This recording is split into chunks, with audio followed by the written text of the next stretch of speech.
I'm a lady, so life better treat me accordingly. Just like a queen wearing my crown, I deserve it. I'm a lady, so life better treat me accordingly. Just like a queen wearing my crown, I deserve it.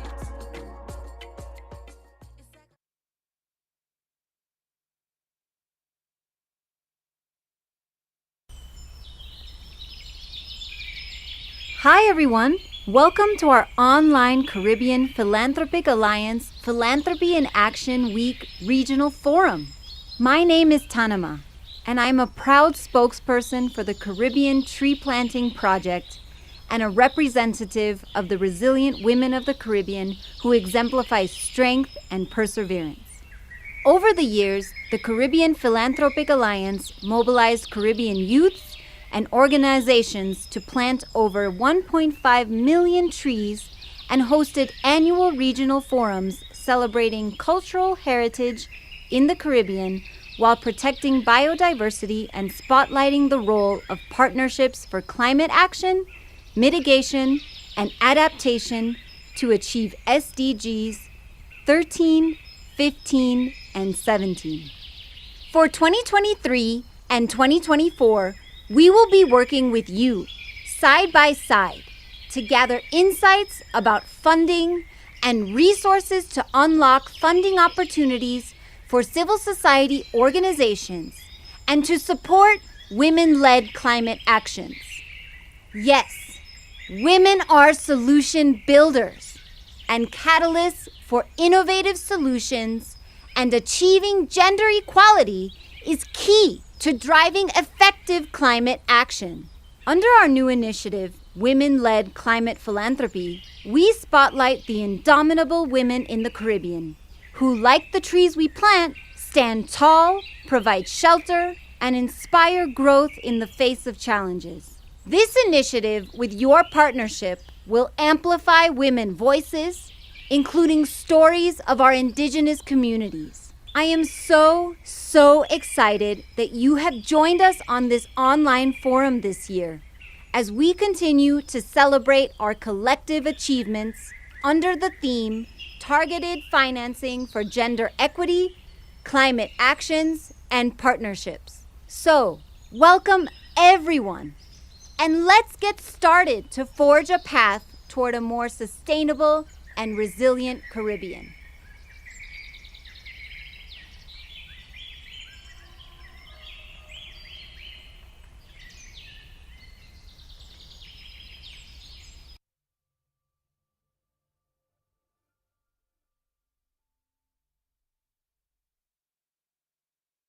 Muted.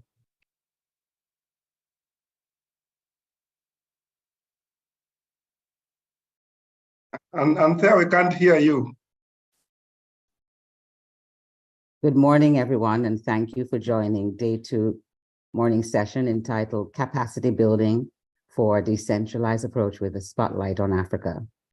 Today's presentation focuses on Uganda's experience with LDC, Least Developed Countries Initiative for Effective Adaptation and Resilience, LIFE-AR.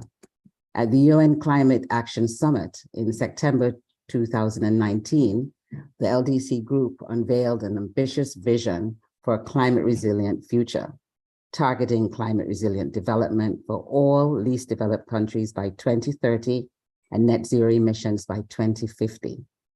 The vision emphasizes inclusivity, participation, justice, and equity.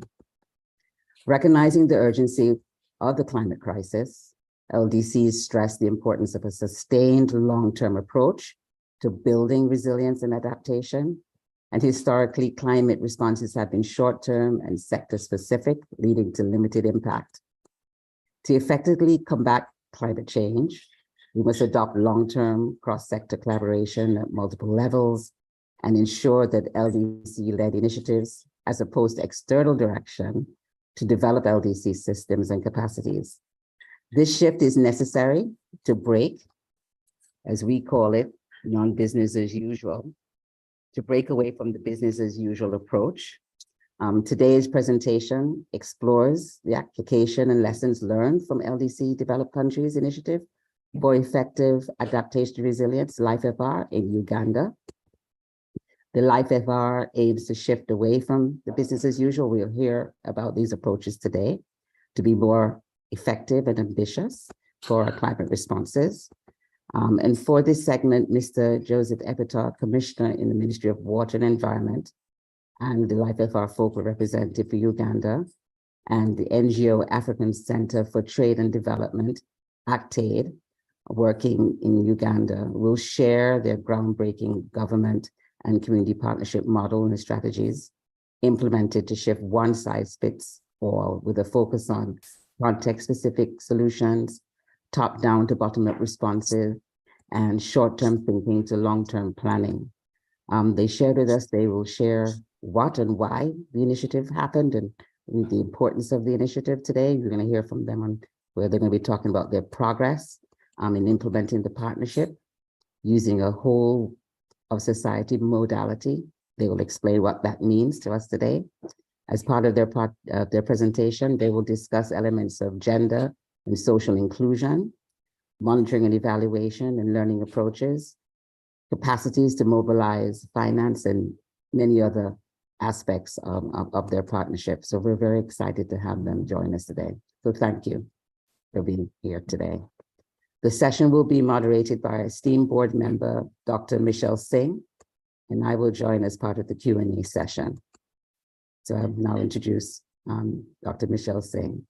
Dr. Michelle Singh is the board member of Caribbean Philanthropic Alliance.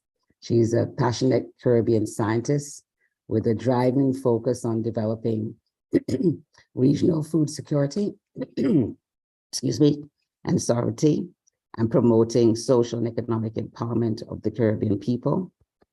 She maintains a consistent focus on implementing strategic climate smart advancements through collaborations in education, research, and entrepreneurship.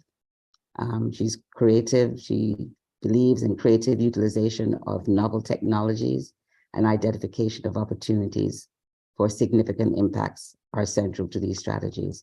So thank you, Michelle, for moderating this panel today. Thank you. Thank you, Anthea. And I would like to welcome the African contingent to CARIPHIL Alliance and our week-long activities. Commissioner, it gives me great pleasure to introduce you to our virtual participants and our attendees here today. Mr. Joseph Epitau is the Commissioner in Water and Environment Section Liaison for the Ministry of Water and the Environment. He has worked in the sector of water and environment in Uganda for over 30 years, galvanizing rich experience from the local level to operations at the ministry, and is currently playing a leadership and strategic role that promotes in part the principles of a whole society approach that engages a variety of stakeholders to deliver on the aspirations of the country. He is the country focal point and alternate board member of the Least Developed Country Initiative for Effective Adaptation and Resilience, as well as the alternate team lead for the Capacity Building Thematic Working Group in Uganda that identifies and prioritizes Uganda's negotiating position under the Paris Committee on Capacity Building. Mr. Epitau, it gives me great pleasure to ask you now to lead us into the concept of not business as usual. The floor is yours, sir.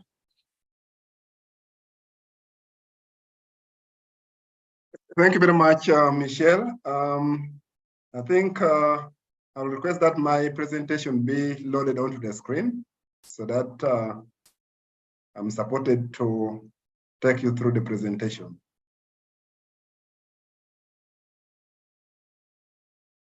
So thank you very much, Michelle, for the introduction, and also greetings from Uganda in the East Africa region of Africa. And I've already been introduced, so in the interest of time, I will not dwell too much about the introduction. Again, Now, I would like to use this opportunity to share with you a brief overview of the least developed country initiative, the LDC Initiative for Effective Adaptation and Resilience, a program that is that came out of the LDC negotiators at the various COP meetings that have been taking place over the years.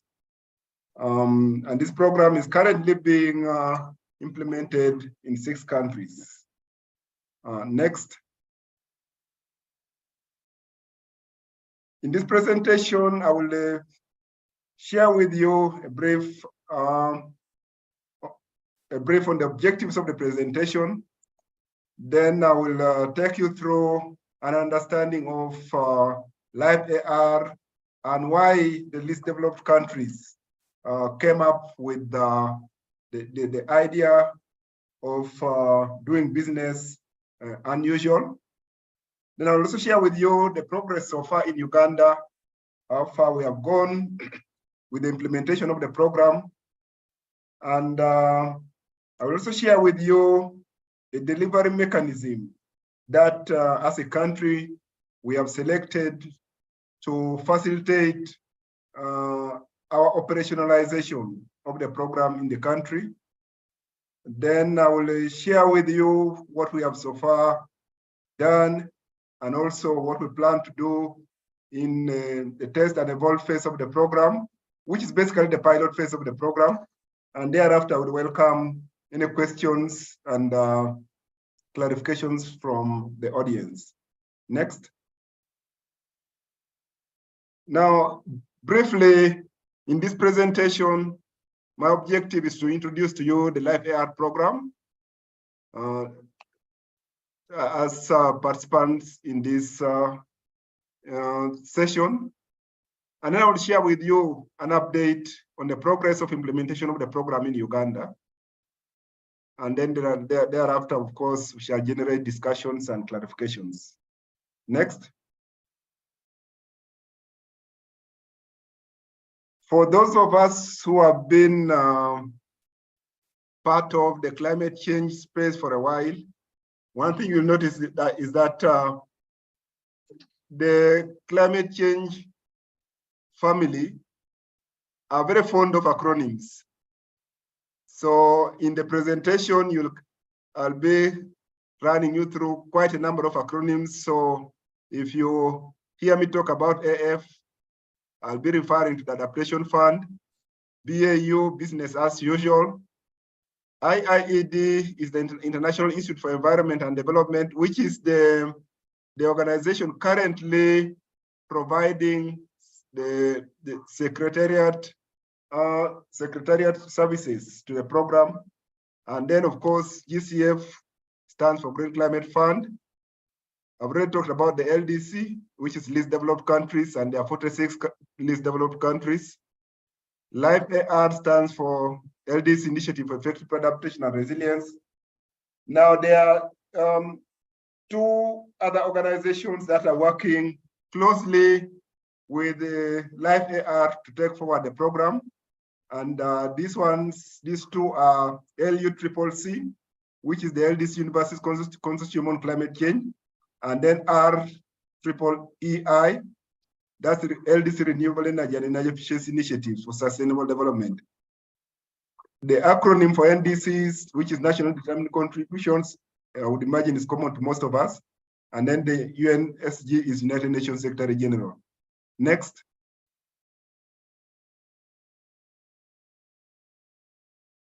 Now, by way of introduction, like I said, Life AR program is an initiative of the LDC countries or the LDC group at the climate change negotiations.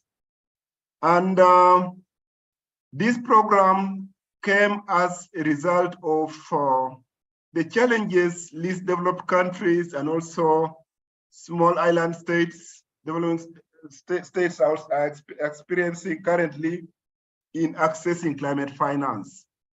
And these challenges include, amongst others, lack of capacity to prepare or to process the accreditation process to be able to access climate finance, whether from the Adaptation Fund or GCF. The other challenge is that if you are not accredited to access climate finance, then you have to use an agency that's accredited.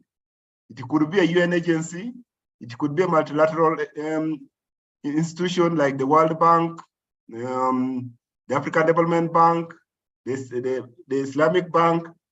Now, whichever of the secondary agencies you use to access climate finance, you will have to pay a commission that normally ranges between 10 to 20%. And of course, 10% of whatever money you get is not very small money. And so it's against that background that least developed countries felt that there's need to think outside the box, because also studies revealed that of the global climate finance so far accessed, only about 10% of that money reaches the communities where the impacts of climate change are most felt, with most of the money getting lost along the way, either through commissions by the agents, the accredited agents, or transactional costs that remain at central government level and many other levels. So it's against that background that least developed countries felt that there is need to do business unusual so that they are able to access this finance and also save on some of the transactional costs that arise from the losses along the way. And these losses, of course, impact greatly on the overall resources that reach the communities.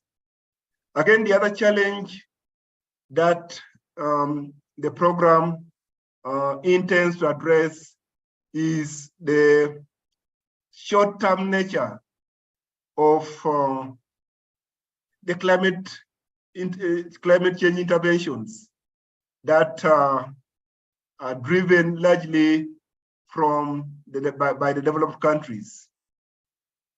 So in a way, the program aims to look at longer-term solutions to the current climate change challenges.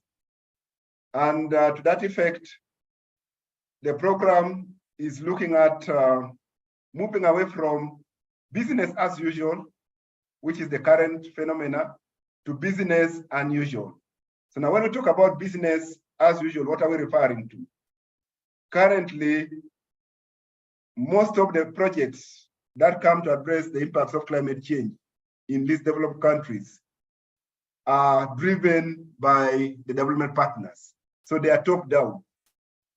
And then there's very limited involvement of the communities in the identification of their challenges and also coming up with their solutions. And then, like I said, most of these programs under the business as usual approach are normally short-term, largely maybe 1 to 2 years.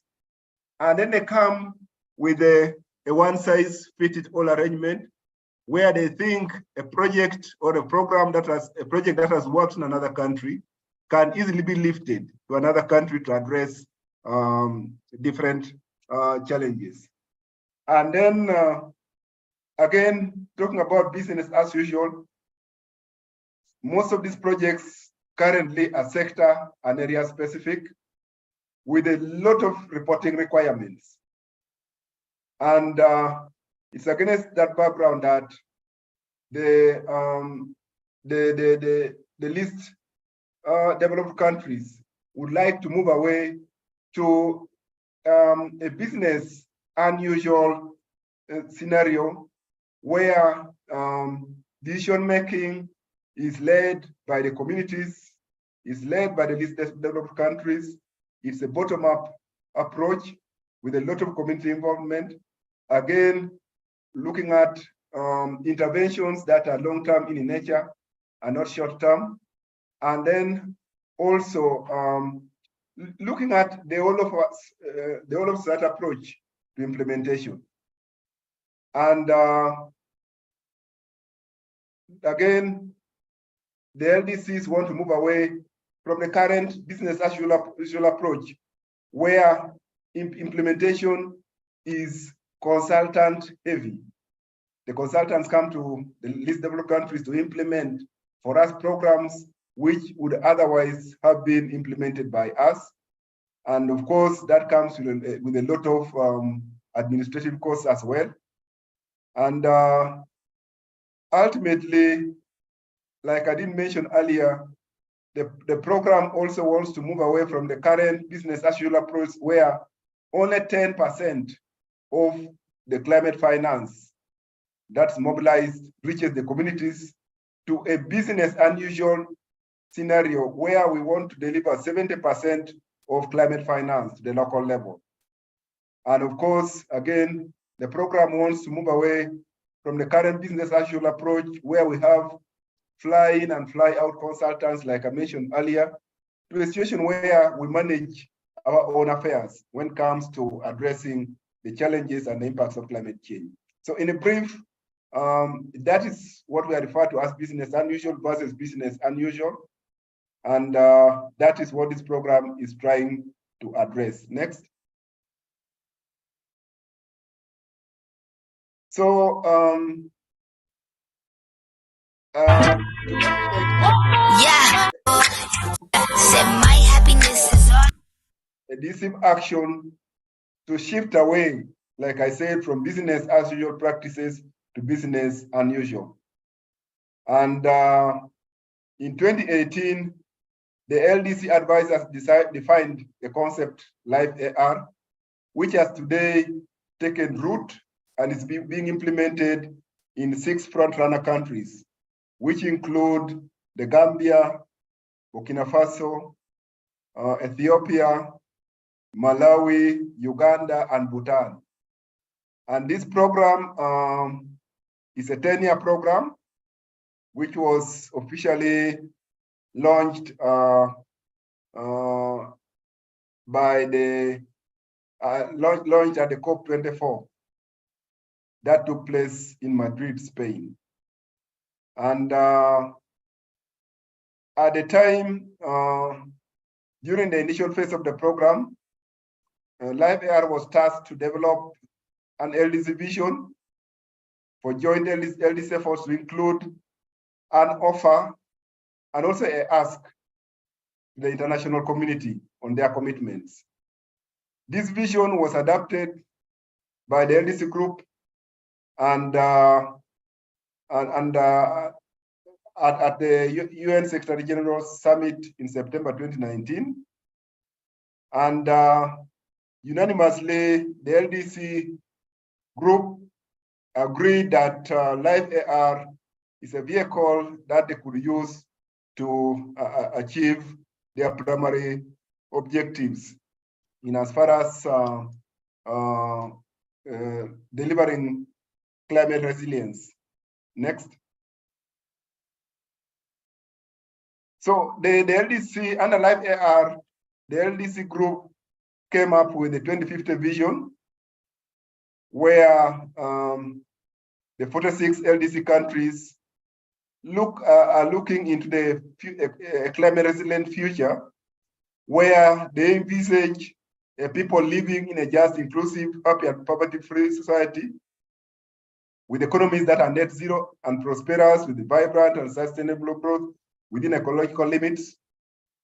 And then also with a vision where landscapes and ecosystems are sustainably managed with less vulnerable climate shocks and stresses, and also use nature-based solutions to address the challenges of climate change. Next.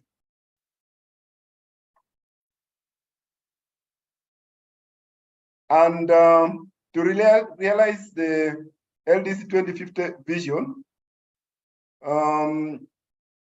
Live AR will focus on strengthening institutions within the least developed countries, and also ensuring that their capabilities and systems are strengthened to be able to access climate finance. And more specifically, as I mentioned earlier, under the program, the LDCs aim to deliver at least 70% of climate finance, the local communities where the money is most needed, as opposed to the current scenario where only 10% of climate finance reaches the communities. And to achieve this, the least developed countries came up with 5 offers that they are presenting to the global community. And these include, amongst others, now these 5 offers also refer to the principles of Live AR. And these include, amongst others, working with the whole of society to achieve a low carbon, climate resilient future. I think Anthea at the beginning requested that we clarify a bit on what we mean by the whole of society.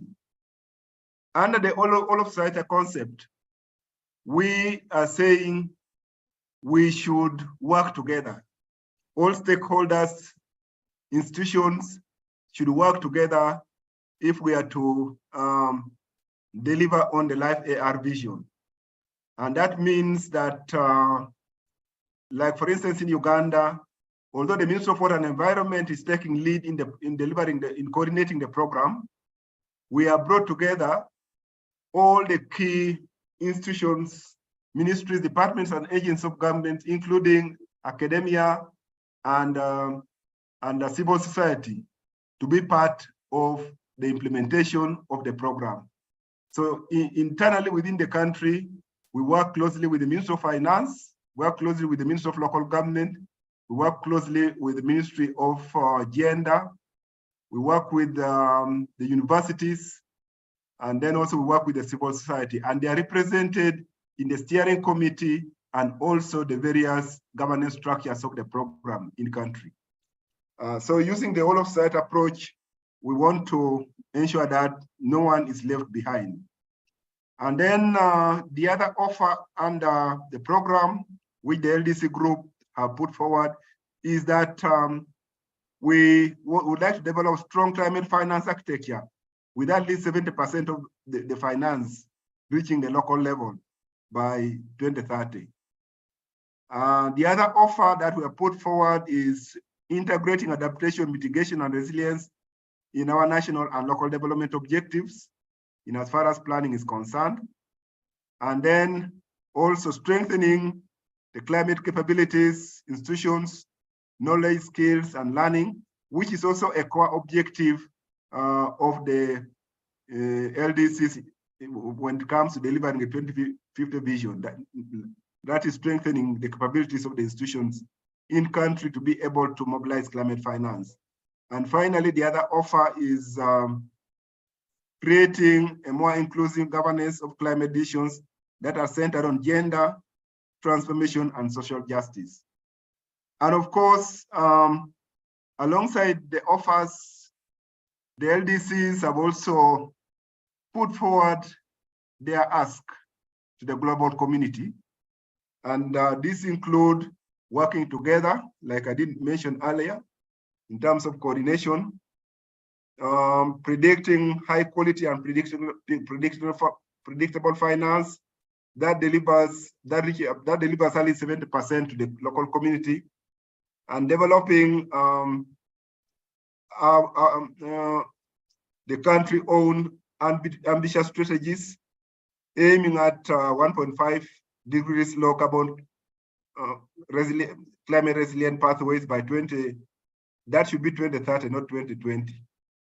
And then, of course, working together to strengthen national and local institutional capabilities, and then also investing in inclusive climate resilient networks and also economies and societies. So basically, that's what the least developed countries have offered to against the asks. Next slide. This slide basically shows the time when the Live Air Partnership Compact was signed.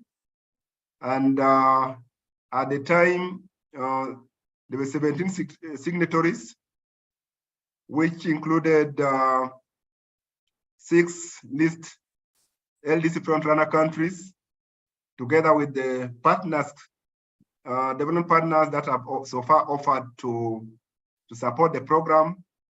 And this includes, as you can read there, in terms of the partners, Austria, Canada, Finland, Germany, Italy, Ireland, Norway, Sweden, the UK, and then the US. But to date,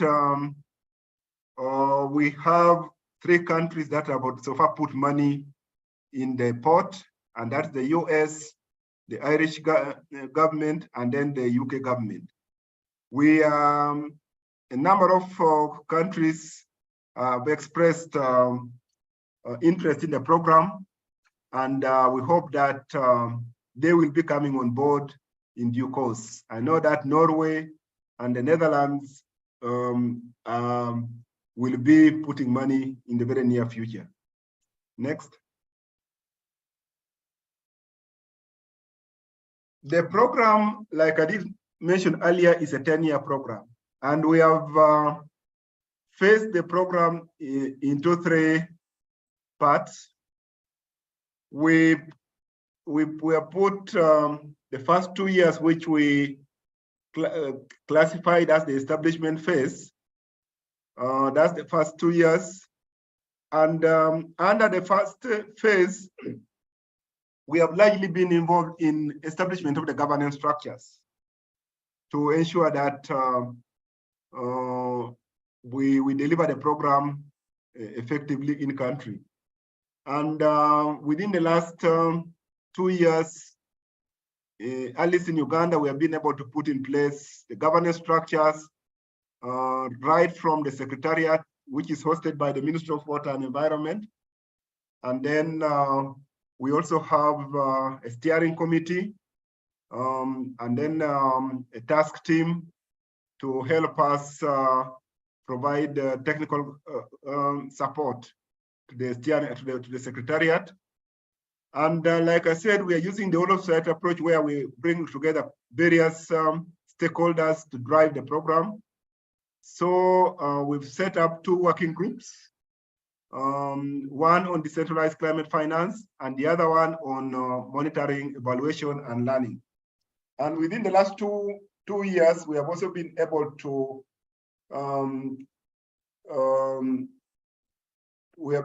identify pilot districts to pilot the program before we roll it out.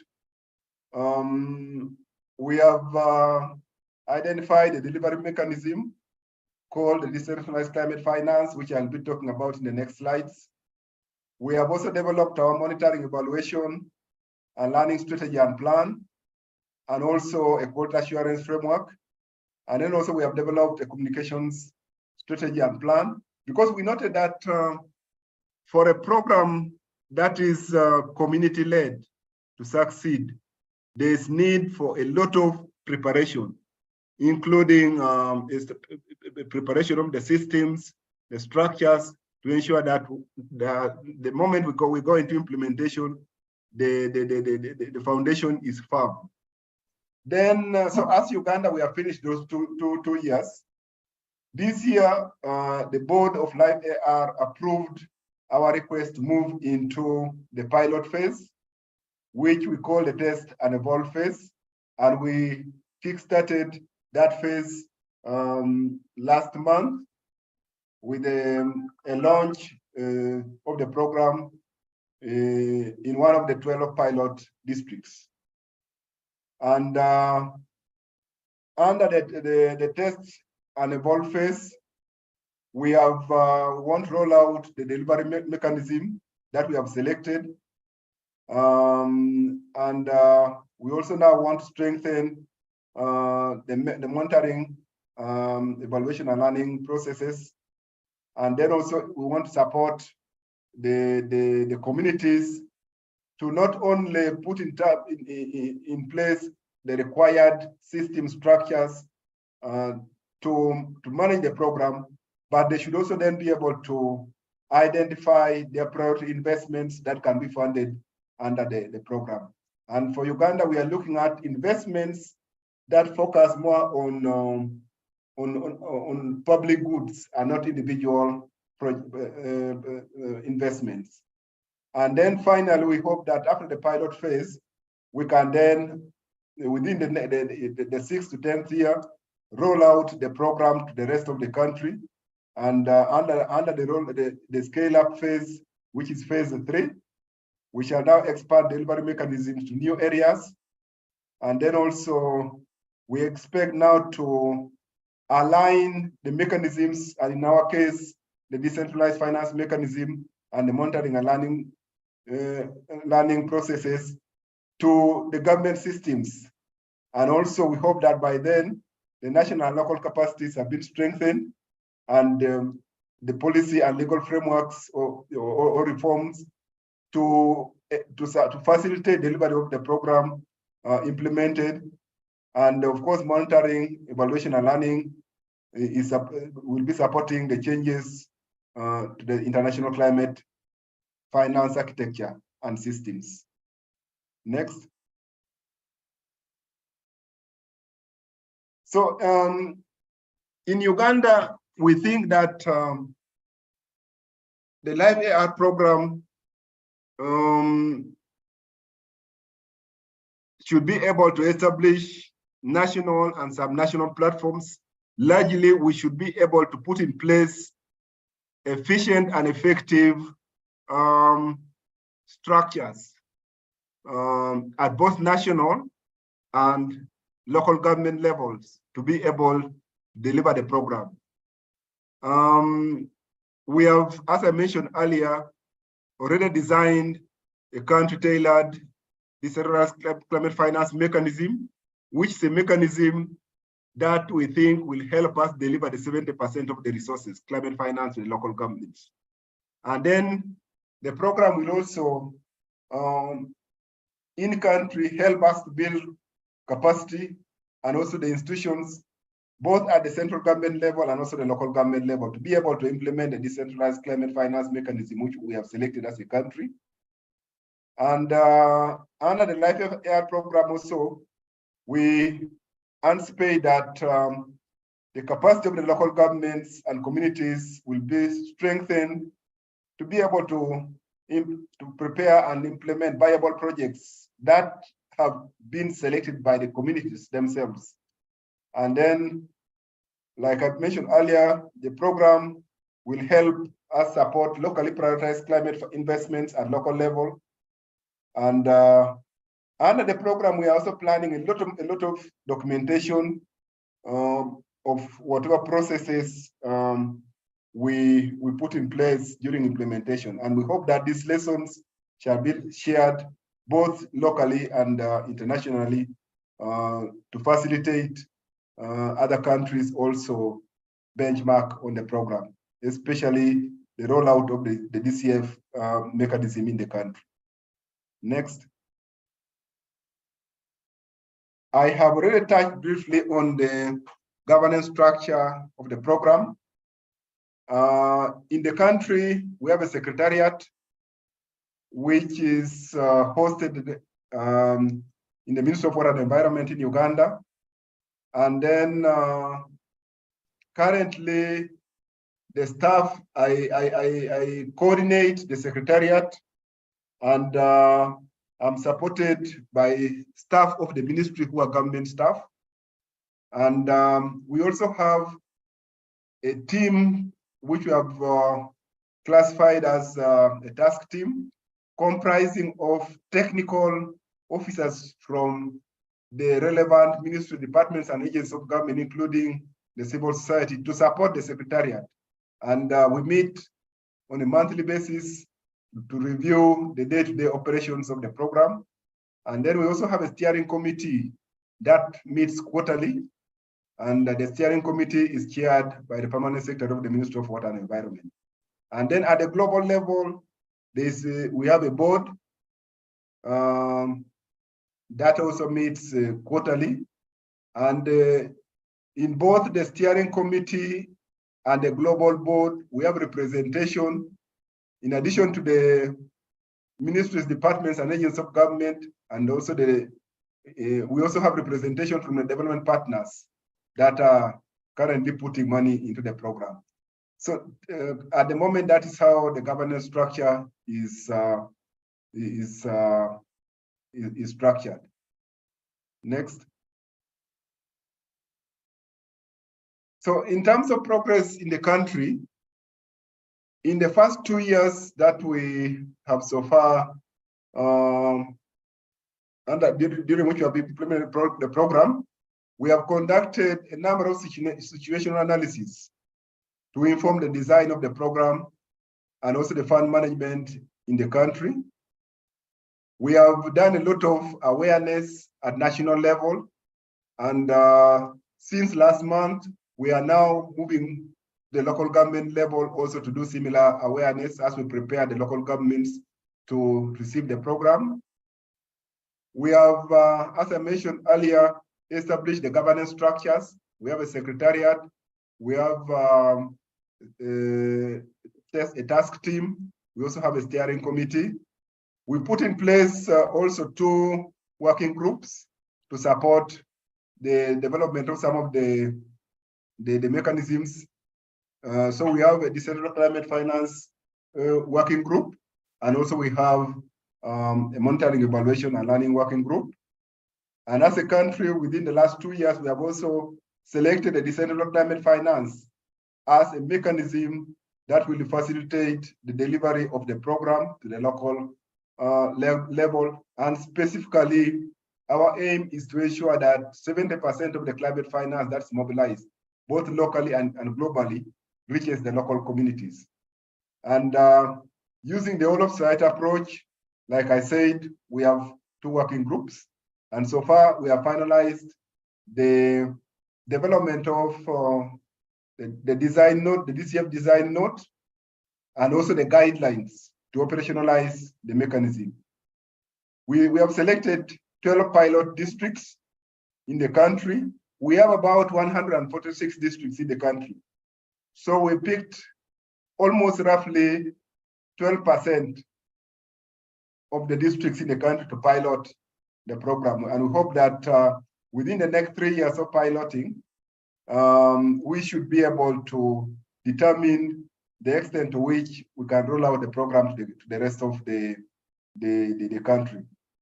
The guidelines have already been put in place for the decentralized climate finance, and we are now, with effect from this month or last month, we shall be now taking those guidelines and educating the local governments on how to operationalize those guidelines. We have also conducted quite a number of financial studies to establish the current processes of how resources come into the country, how they are managed, and how climate finance is currently being channeled to the local government. We have also developed a communication strategy and plan to help us with the marketing of the program, both at national and local government level.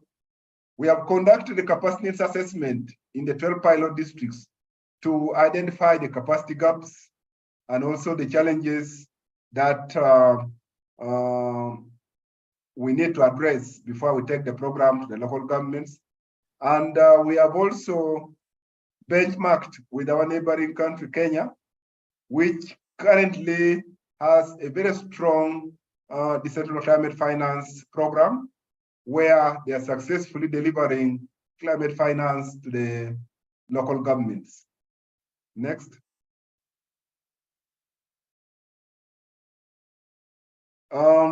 Maybe I thought at this stage I should just share with you what we mean by the decentralized climate finance mechanism. And this is the mechanism we have selected as a country to deliver climate finance. This year is an approach for adaptation planning and financing. We target largely investing in public goods as opposed to private investments. And it's a mechanism that strengthens the capacity of the local governments to implement context-specific adaptation interventions, which promotes climate resilient development in line with the national policy and priorities. The mechanism consists largely of 4 interrelated components, and this includes 1, a performance-based climate resilience fund, which must be put in place, participatory all of society planning committees, and then establishment of climate information services and resilience planning tools, because we note that as a country, we are an agricultural country and we depend on rain-fed agriculture. Now, due to one of the challenges we are experiencing with the current impacts of climate change is that we are experiencing weather changes, and this manifests itself in terms of long dry spells, as opposed to the weather patterns we have had in the past in Uganda. We have 2 rainy seasons, one in March, April, May, and then the second rains should start in September, October, December. But because of the impacts of climate change, we are having the weather patterns are now very erratic. And we sometimes also, when we get the rains, they are quite intense, and that causes floods. And of course, that comes along with other disasters. So we think that there's urgent need to strengthen the climate information system so that the communities are advised in advance on the weather patterns and what crops to grow, whether short-term or long-term. And then, of course, the other component of the mechanism is that we need to put in place monitoring, evaluation, and learning processes so that we track all the processes as we move along with the delivery of the program. And the DCF largely builds the capacity of local governments in the 4 areas, which I've highlighted above. And ultimately, it aims to bridge the bottom-up, flexible, local, and often customary planning with the formal and the current budgetary processes of government. And so that both the informal and the formal planning processes are integrated in the national and local government levels. The mechanism is actually based on the architecture of decentralization in Uganda. And it also aligns to the national development policies and processes, but it also introduces new features to promote the LDC offers, which I talked about in my earlier slides. And the adaptation, the 5 principles of life AR, which I also dwelt on in my past presentation. Next.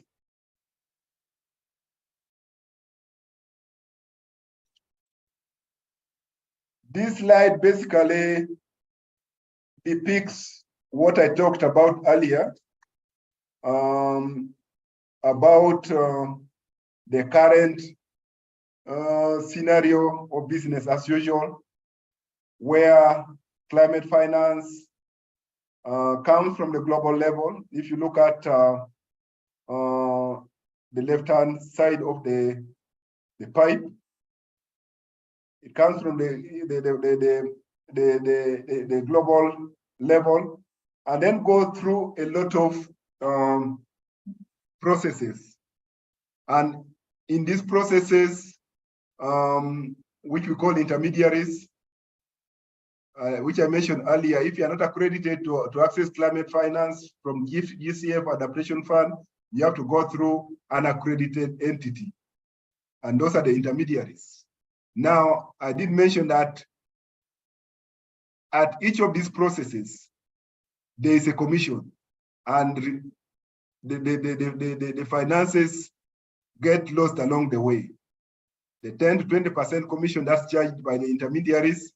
When the money comes to the central government also picks some of the money, and then the project normally is put in place to implement the project. So the project administrative costs also take a big chunk of the money, so that by the time it reaches the communities, the current studies reveal that only 10% trickles down to the community. So under the Live AR initiative, which is depicted on the right side of the pipe, we are looking at shortening the processes so that governments and the local governments access climate finance directly. And of course, this will involve strengthening of their capacities to be able, and also the institutions to be able to access climate finance, so that the at least 70% of that money is delivered to the local communities through the decentralized climate finance mechanism. Next. This is the map of Uganda. I'm not sure how many participants in this session have been to Uganda, but we are a landlocked country bordering Kenya in the east. Kenya is at the Indian Ocean. So we border Kenya in the east, then South Sudan in the north. Then in the west, we border the Democratic Republic of Congo. The red lights, the red colors depict the 12 pilot districts that we have picked to pilot the program in Uganda. Next.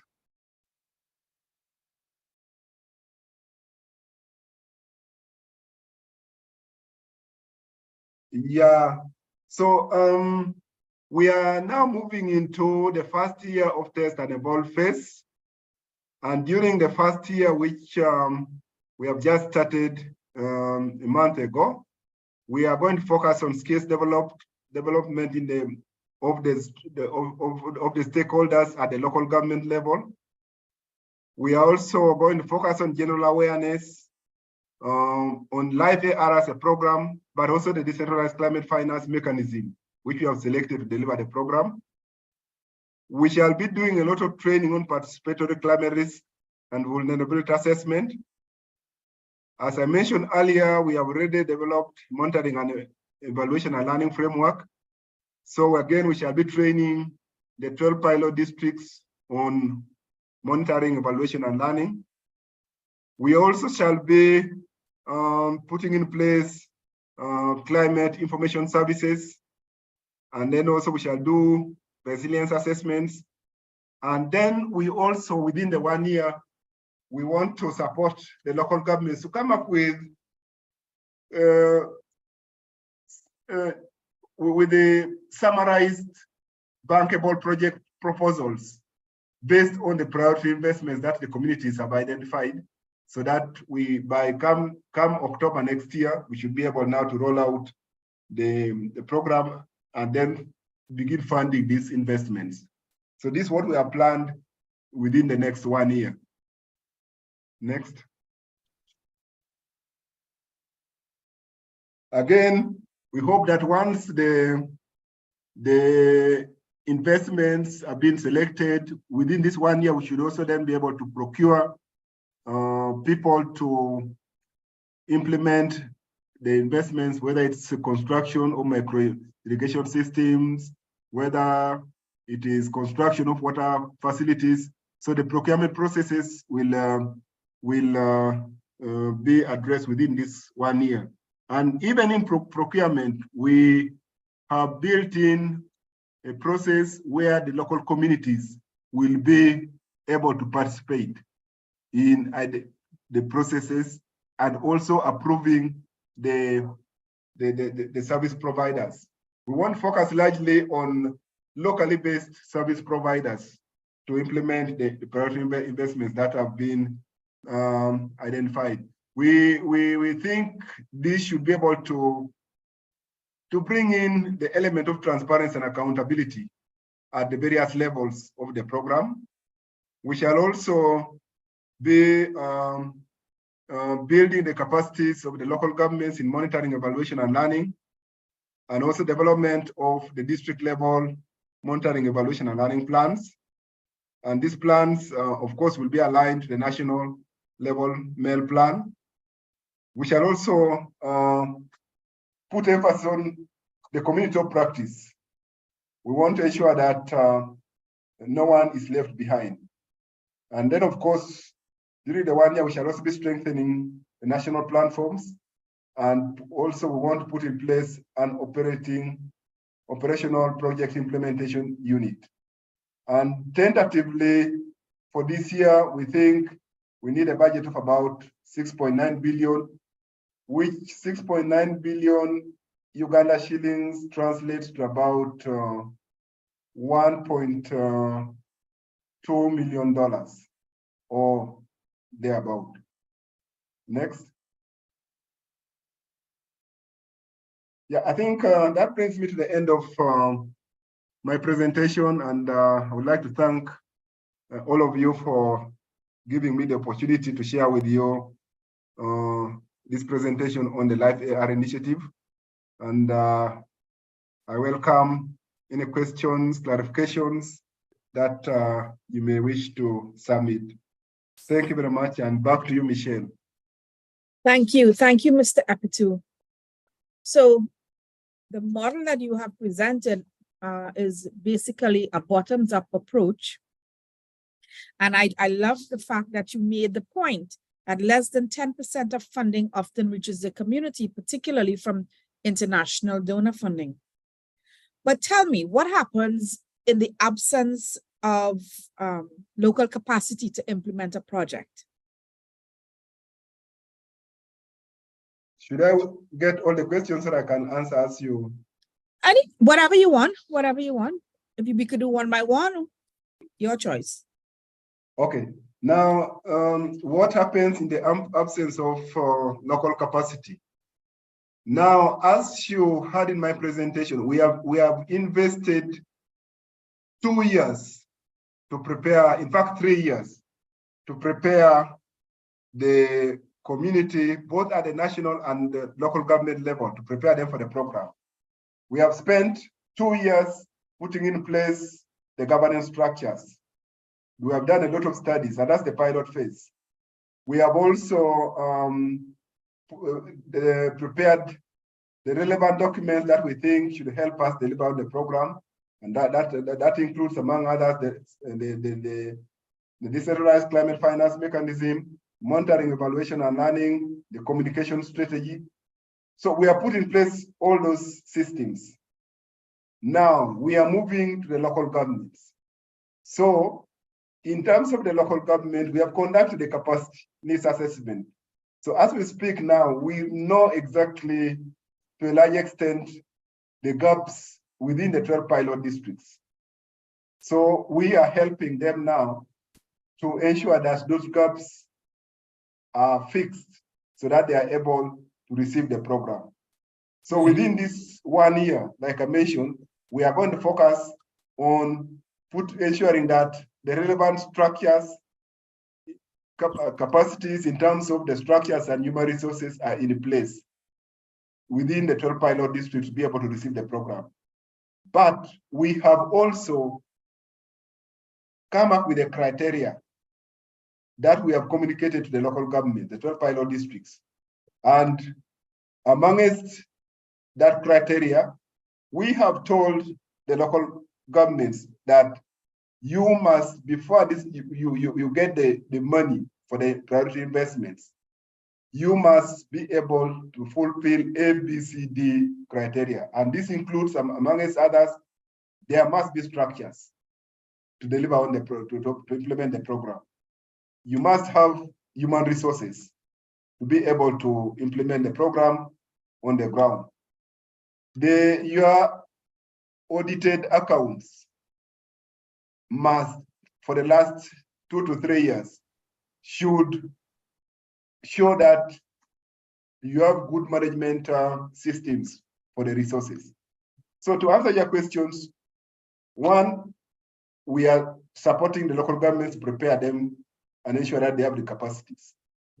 Now, those who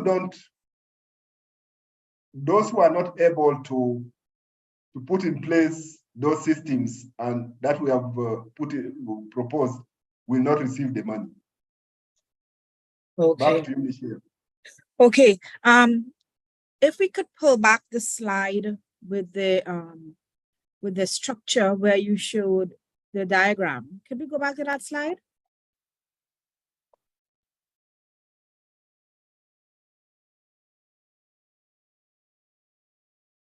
This is it. This is it. I found this very, very interesting. And I was wondering, could you tell us a bit more about the role of the local investor in the DCF mechanism? How is that person or entity identified and what is their role? Now, we are in as much as possible, we are using the government systems. So the government of Uganda has a public procurement and disposal of assets law that provides guidance on how public goods should be procured. Now, in as far as Life AR is concerned, we are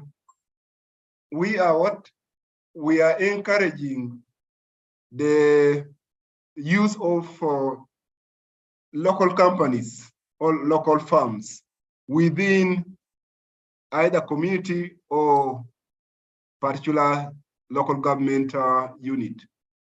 So if, for instance, the communities identify a priority investment, when it comes to procurement, our first port of call will be the pre-qualified list of suppliers within that district. Now, if they qualify, then they will have to bid for the service. And our plan is to go through the government procurement procedure. But when it comes to pre-qualification or selection, the best bidders will be publicized to the communities, so that the communities are able, if they to be part of the process, so that in the event that they point a finger at a particular firm which has been selected and they say this particular firm once did such and such shoddy work in this area within our community, we don't want them, then we shall take it up again through the relevant procurement processes to ensure that their views are factored in. So that's how. Okay, now I understand. Yes. Now I understand. Mary, Anthea, sorry, do you have something to add? Yes, I first thank you so much for your presentation. It's extraordinary that Uganda has got to this level already. And, you know, as this session is to look at your progress and to understand how we can replicate, you know, what has happened within Uganda. Susan Nanadu, Executive Director of African Center for Trade and Development, is also part of this presentation, and we'd like her to join the conversation as well. Susan is the Executive Director of African Center for Trade and Development, which has a mission to promote trade empowerment, advocate for climate action and champion inclusive budget advocacy in the region. With over 8 years of dedicated service to ACTAID, Ms. Nanadu has been at the forefront of driving growth, enhancing visibility, and ensuring the fulfillment of core objectives. She has been advancing ACTAID's commitment to empowering local communities and businesses through trade, supporting their efforts to address climate change and promote sustainable practices, championing the cause of advocating for inclusive budgets that benefit all segments of society, providing overall leadership and direction to a dedicated team, and managing financial resources. She has supported the decision for her organization to act as the interim fund manager in 2021 of the Least Developed Country Initiative for Effective Adaptation Resilience in Uganda. This initiative intends to deliver ambitious, as we've heard from Commissioner, 70% of available climate finance to local level where it's needed the most. And so we welcome Susan to the floor as well. And I guess, Susan, you will be joining the conversation, the presentation of the commissioner. And I guess we would just ask you, what is the role of African Center for Trade and Development in LIFE-AR initiative? Thank you, Anthea. I'm really sorry that I can't have my video on because my bandwidth is really bad here today. But I appreciate the invitation and thank you to Commissioner Joseph for making that presentation. Thank you. Sorry? Thank you. Go ahead. Okay, great. So ACTADE, in short, is my organization. We play two roles. At the moment, we were invited as an interim fund manager for the LIFE-AR. And so from the onset of the initiative, way back in 2021, we have been managing the funds for the establishment phase. And the second role that we play is as members of the DCF working group that the commissioner spoke about. And over the past 2 to 3 years, we have been engaging very frequently and actively together with the other stakeholders of the whole of society approach to among other things, define how the mechanism should look like. So in addition to what the commissioner has said, I'd like to add, and it also relates to Michelle's question of the kinds of capacity gaps on the ground, is within the DCF framework, one pillar is the participatory approach. And to unpack this a bit more is that at all levels, we'd like to see the voice of the most vulnerable, not only visible, but integrated in the planning and the decision making. And so one of the missing links at the community level in terms of capacity is the integration or even the valuing of the voice of the marginalized, particularly the women. And so one of the things we have established through the DCF working group or in the mechanism is to ensure that the women are part and parcel of the whole process. And if we scale it to the community level in particular, is that beyond the government framework, there is the voluntary input of the communities through that whole participatory process. And so the committees that are established at community level, one of the criteria is to ensure that women's voices are included. And so part of the capacity building will be related to gender and empowering the women. And over the period, we are hoping to see that their voices will be strongly valued and included, both in terms of their needs, but also in terms of their experiences that have worked, that can be integrated into the adaptation actions or solutions that the community needs. I will end it there for now. Back to you, Anthea. Thank you. And I guess the question to both you, Susan, and the commissioner is how, in terms of that plan, how is it working? How is it manifesting on the ground as we speak in terms of local government, including them? I know your role is you're an NGO as well. African Center for Trade and Development is an NGO. Correct. So you're one of many NGOs, or you are the, yes. Right, so you're one of the many NGOs. So how are the NGOs faring in terms of inclusion of communities, and how does it manifest itself in terms of decision-making, Commissioner, in your space, in terms of hearing the voices of the local communities to influence policy and planning? So I think the question is to both of you. Shall I go first? Sure. Okay, so as described so far, the establishment phase was mostly covering the setup of the committees, the structures that are going to work. And so he has talked about the steering committee, which is at the top of the decision making.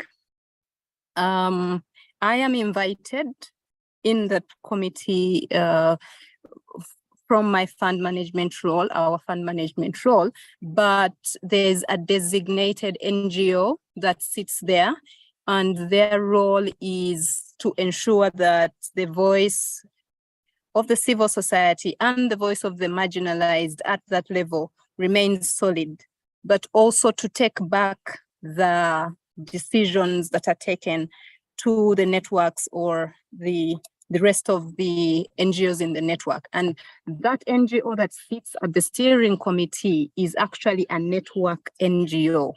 It brings together a variety of civil society organizations involved in climate action, as well as environment and natural resource-based or related activities. At the task team level, there are 3 different NGOs two that are represented, and then also in the working group. So these were the structures that were set up, and critically was to ensure that the voice of civil society and the voice of the marginalized remains visible and integrated in the final decision. So because we were designing the documents, I can say that we have been able to see that at least the issues of the marginalized remain front and center, but it has also been easy because Life AR at the core is doing that. And the big part and the big role is coming in the upcoming phase of the pilot, where we want to see action on the ground. And because Life AR is now spreading, is getting the rubber meets the road.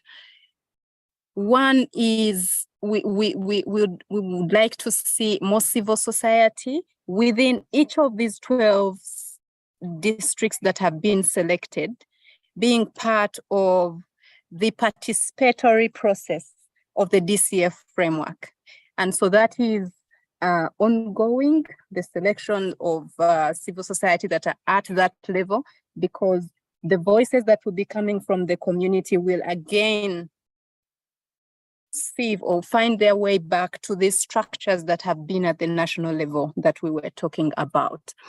And maybe also to say that we'll be playing a critical role in the spaces of monitoring, evaluation, and learning, that would like to see a lot of the learning emphasized. What are we learning from this initiative? What is working? What is not working? And we are really interested in what is not working, so that we can again hammer the voice to see what is the solution to this issue that is not working, to make sure that it works, and also to bring alternative views from the different spaces, such as this space, from what is working, and take the solution there. But I must say that ensuring that gender equality and social inclusion at that level of the piloting phase will be very, very critical, that it is implemented. So we will be available to watch and guide and ensure that we live up to the promises of Life AR. Back to you. Thank you so much, Susan. And for the commissioner as well, do you want to share as well in this regard? One of the tenets I know is for us to be able to access climate finance and to reach the goal of 70% at the local level. Where are we in Susan and Commissioner, in terms of readying NGOs to manage funds? I know, Susan, that your organization is one of the premier organizations, NGOs in Uganda, to start that process. But in general, how are we faring in Uganda in terms of preparing and positioning our NGOs to manage funds?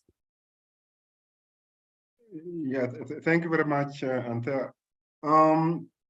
If you looked at, there's a slide where I presented the activities that we shall be doing in the first year of the test and evolve phase, which is this year. We shall be also, one of the activities is capacity on project development. Yeah, if you the previous slide. Yes, that slide. If you look at the last activity on your left, there's proposal development. So under this activity, we shall also be working closely with the local NGOs in the various districts that we shall be operating in. So as we build the capacity of the local governments, we shall also be mapping out all the key actors within the particular local government. Again, using the whole of society approach. And already 2 weeks ago, when we went to launch the program, we were approached by some of the civil society organizations operating in some of those districts, and they already introduced themselves to us. So one of the activities we are going to do is to map out who are the key stakeholders, so that when we go into the area of capacity building, we also involve them in strengthening their capacities in various aspects of the program, including resource mobilization. Great, thank you. I mean, yesterday we had a funders meeting where we convened funders, particularly from the banking community, who provide grants to our local NGOs.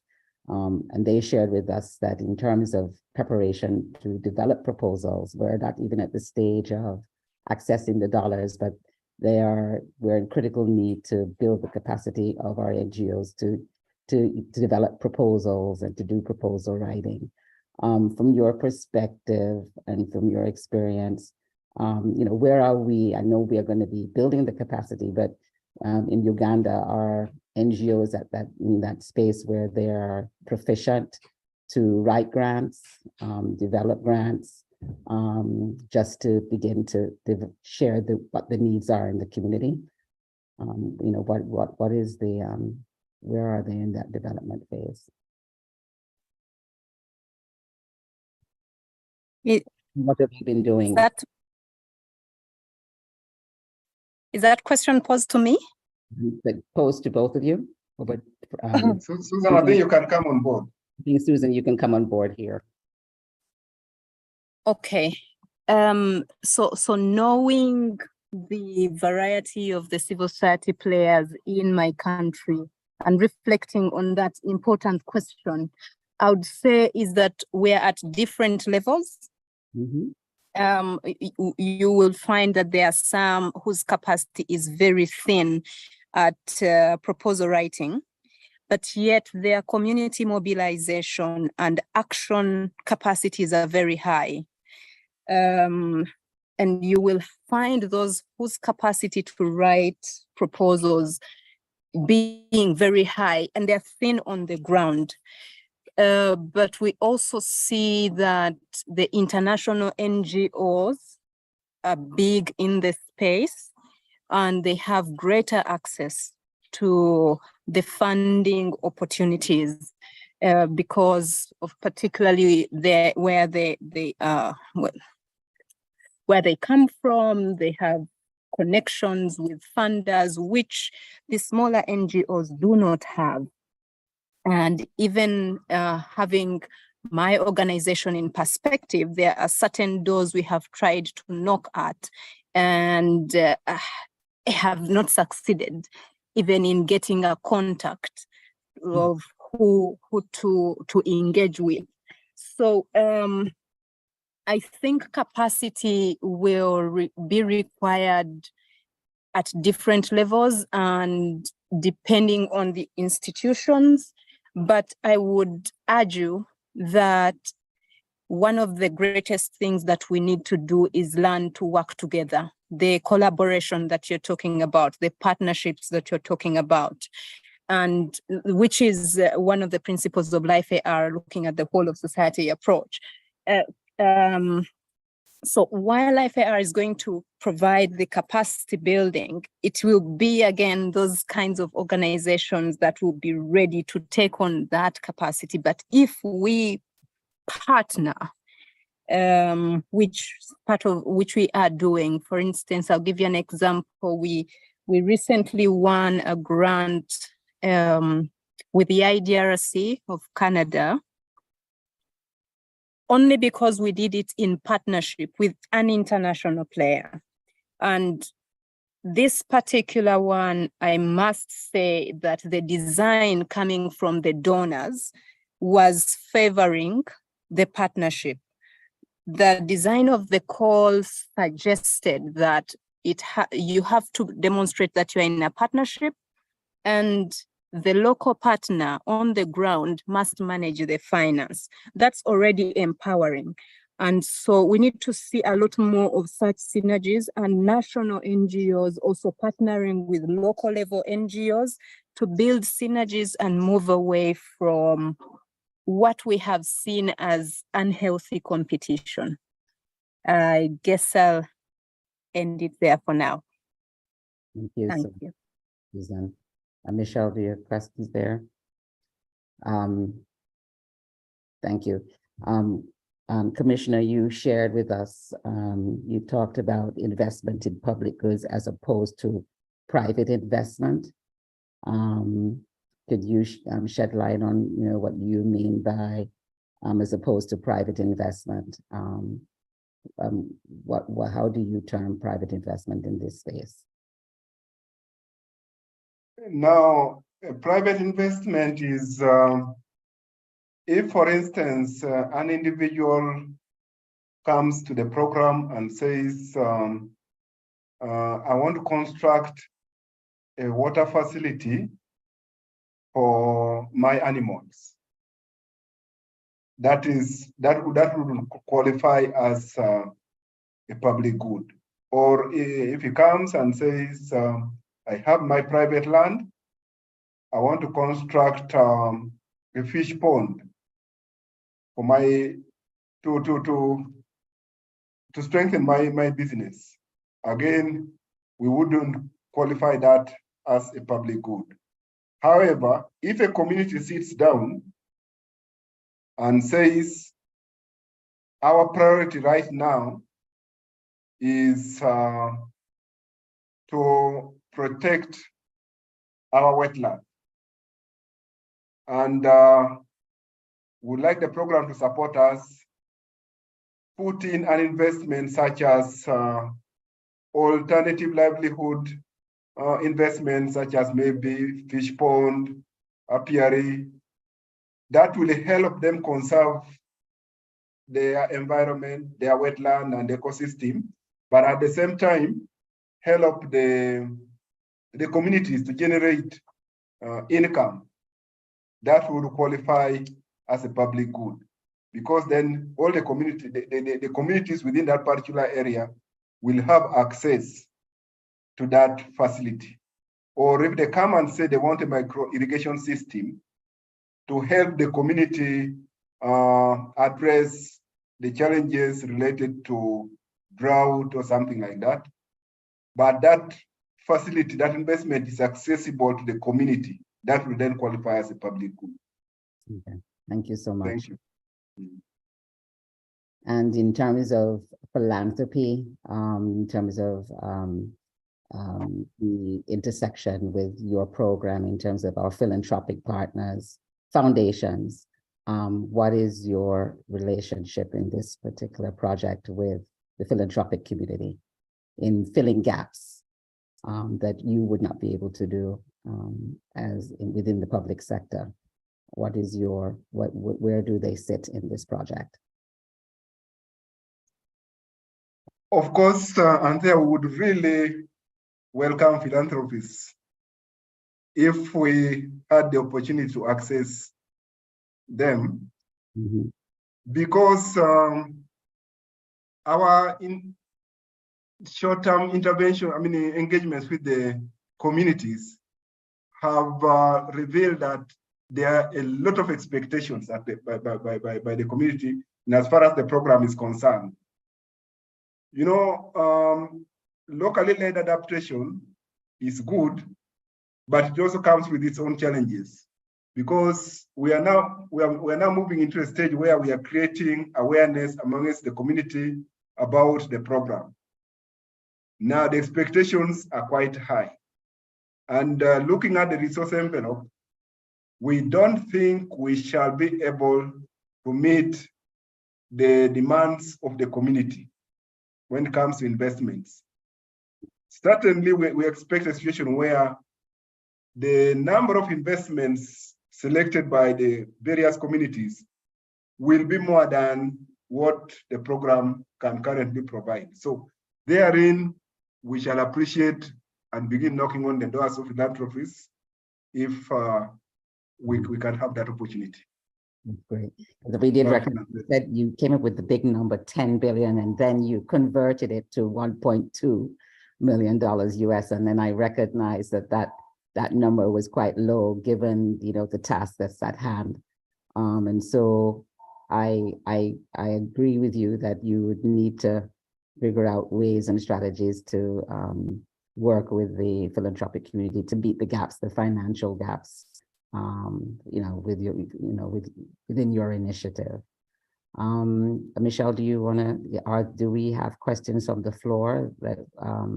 And maybe Anthea, before we close that that topic, we shall appreciate the connection to the philanthropists through you. Okay. We will discuss and I mean, part of this conversation is to figure out how to work together. This session is for us to hear from you in terms of what you're doing in Uganda and how we could replicate what's working and to understand the lessons that you're learning, and so that we could transfer lessons to the Caribbean community so that we can also improve on our work here under the LDC paradigm.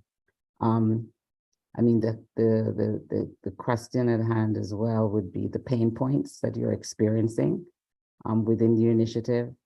While there are a lot of plans, and you've gone 2 years in, which is quite commendable. But are there any pain points that you would like to share with us that we need to understand, and the challenges that you are experiencing within Life AR initiative that you are working on that we need to understand?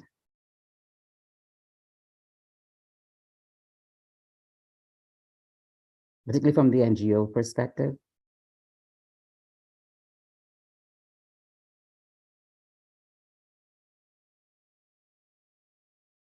Susan,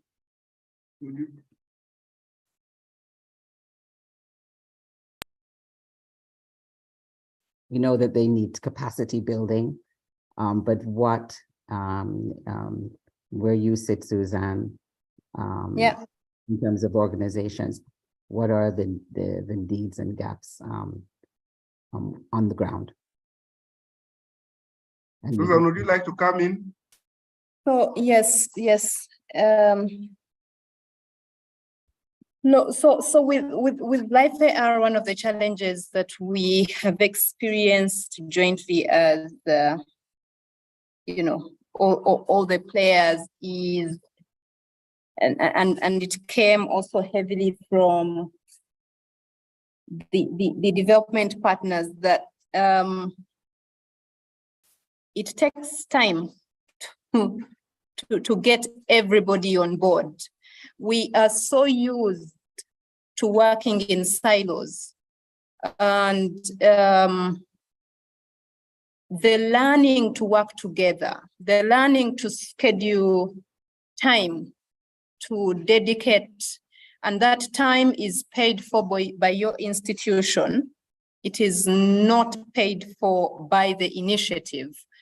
Is something that we sometimes can be a challenge, and so there have been times within the Life AR where there have been a bit of delays, that ideally if the ministry was working alone, those delays wouldn't have happened, because the decision making would be a lot easier. Maybe the commissioner calls up his colleagues and they sit, decide, and move on. But you have to convene a variety of people. So, and because it is an initiative that it has so much at stake. So many people are looking, so many stakeholders are looking at Life AR succeeding. We want to get everything right. And so we have to be patient when sometimes the academia, the colleagues in academia are not available, and we adjust the time to have them available. But zooming in into the capacities of the civil society organizations, one of the things that Life AR seeks to change is our chronic disease, that the funding to NGOs is very scarce. It is minimal, it is short-term, it is not sustainable. And so we see a lot of piecemeal actions that are really not sustainable. And we also see that the indigenous, the in-country NGOs, I must say that I have tried to bring a number of NGOs together to reflect on, can we put our house in order, to try and have at least one of us bid to go through the accreditation process of the GCF, the Green Climate Fund. And I think we even laughed at each other. We agreed that no, we actually do not have that capacity. We need we need to strengthen the capacities of NGOs in country that can be able to attract large funds. My organization, for example, at the level we are at, we are unable to get to that stage, and we are not also able to manage the 10 million pounds that LifeAR proposes to work with over these 10 years. Why? We are small, our systems are small, our human resources are small, and so there is a number of things that have to be put into perspective, and addressing systems, addressing leadership gaps, addressing financing gaps. I think that's what I can say for now. And maybe, Commissioner, you can also come in with a perspective from your side. What do you see looking outside in with the NGOs?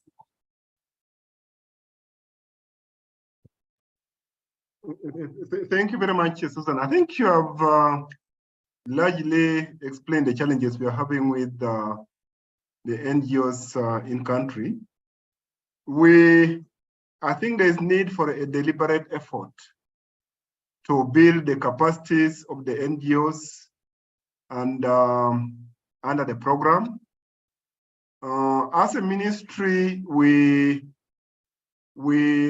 have supported all the NGOs working under the water and sanitation program that is coordinated by our Ministry of Water and Environment to bring them together. We have set up an umbrella organization called Uganda Water and Sanitation Network that brings together all the NGOs and CSOs that are operating in the wash space in Uganda. And right now on the environment side, we are also trying to support Environment Alert, that is coordinating all the CSOs and NGOs operating under the environment and natural resources space to come together. I think we need to look at those structures to see how to mobilize and support, build the capacities of the CSOs and NGOs. And does your ministry work with all other ministries as well? So it's not just, do you work with your system that you shared with us in terms of your system design? I recognize that your local entities include other ministries other than yours. What other ministries are you working with under this initiative? I heard you mention gender ministry that are focused. We're working with the Ministry of Finance because, as I mentioned, under the program, we are promoting, or we have selected the decentralized climate finance mechanism as a model or a mechanism to deliver on the program. Now, we can only do that when Ministry of Finance, which is the mandated entity with regard to public finance in the country, is on board, and they are part of the program, and they also sit on the steering committee, they sit on the task team and the various structures of the program in the country. We are also working with the Ministry of Local Government because all the districts are under the Ministry of Local Government. So they also sit on the steering committee.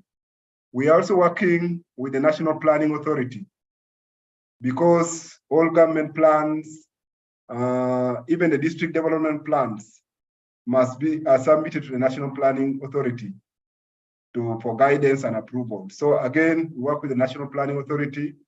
Like I mentioned, we are working with the Ministry of Gender, Youth and Social Development. We are also working with academia because we note that the program has a strong element of learning, documentation, but also we are using the academia and the local institutions to implement some of the programs like capacity building of the local governments in the DCF mechanism, and also capacity needs assessment, but also it ties very well with the principle of the program of institutional strengthening and capacity building. So we want to work we are working closely with the local academic institutions to deliver on the program. And of course, at district level, we are also going to use the existing structures in the local governments and align them to the project implementation structures. Back to you, Athea. Thank you. And then the only one I would just add in terms of dollars and cents, in terms of, I heard Susan talk about the challenges of coming together, convening and getting NGOs to meet. Are there dollars available for coordination to be part of this coordinating body? So it's not just that they're coming to share information, but are there dollars to support NGOs, funding to support NGOs to be part of this coordinating effort? Or do they come to the table just to share their priorities and needs, but is there money available for NGOs to participate in this coordination? Yeah. Because I think that's the big issue as well in terms of their resources and being part of this initiative. And we find that that's a big issue for us here in the Caribbean as well. It's a big issue. Takes time, but it's also dollars and cents. Yeah, it's a big issue, but like I said, we aim at delivering 70% of the finances in terms of investments. Now, the other 30% is what we have currently in plan set aside for coordination, for capacity building, and the rest. So we hope that even the CSOs, once they become part of the implementing structures, then they can also benefit from that 30%. Okay. May I come in, Fair, just to add a few things to what Commissioner has said. One is to also say that because learning is core in the programming, in addition to the academia supporting with their documentation and the regular convening under the community of practice, I must add that we have already utilized lessons learned from the various stakeholders coming together. So for example, at the steering committee, we have other donors represented on the platform. And there is an initiative that is quite similar to Life AR that is also being implemented in Uganda, but in different districts, which is the locale. And somehow Life AR brings the space for learning, for shared learning. And we sort of tease through how do we work through this challenge and how do we address, how are the others, how is local addressing this challenge? Because local is already at the implementation stage and we are hoping to learn more. But also to say that the academia is not coming in as a resource only. They are also coming in as students, because I must say that so far from what we have gone through designing this, there has been feedback from some representatives of academia that they have learned a lot, and that Life AR has already shaped or supported their thinking around how they deliver the courses that they deliver to their students with the perspective of climate change. So there is that ripple effect that we have not yet given a lot of attention, but we hopefully will capture it properly as we get into this monitoring, evaluation, and learning elements as we roll, because some of them are already even bringing on board some of their students to learn from the process. So I think I am excited about the learning element out of this. But just again to also re-echo what you say, that relating to NGOs, that beyond the convening that is brought together by Life AR, we need to be a lot more deliberate as NGOs to use our spaces as well, such just like the academia are doing, to take these messages, to take these learnings to the communities with whom we interact, where we have influence. And I know that we will continuously build and pick on these issues. Yeah, over to you, Anthea. Thank you so much. And I'll just say over to you, Michelle, in terms of other questions. And do we have questions from the floor, Michelle? Sorry, Michelle announced in the chat that she had to go. Oh, she's not here. Okay. No. Okay. Yeah. I didn't see that. Thank you. So in terms of other questions, in terms of lessons learned, where are we in terms of the big lesson that we're learning out of the 2-year process that you've undergone at this point that you would like to share?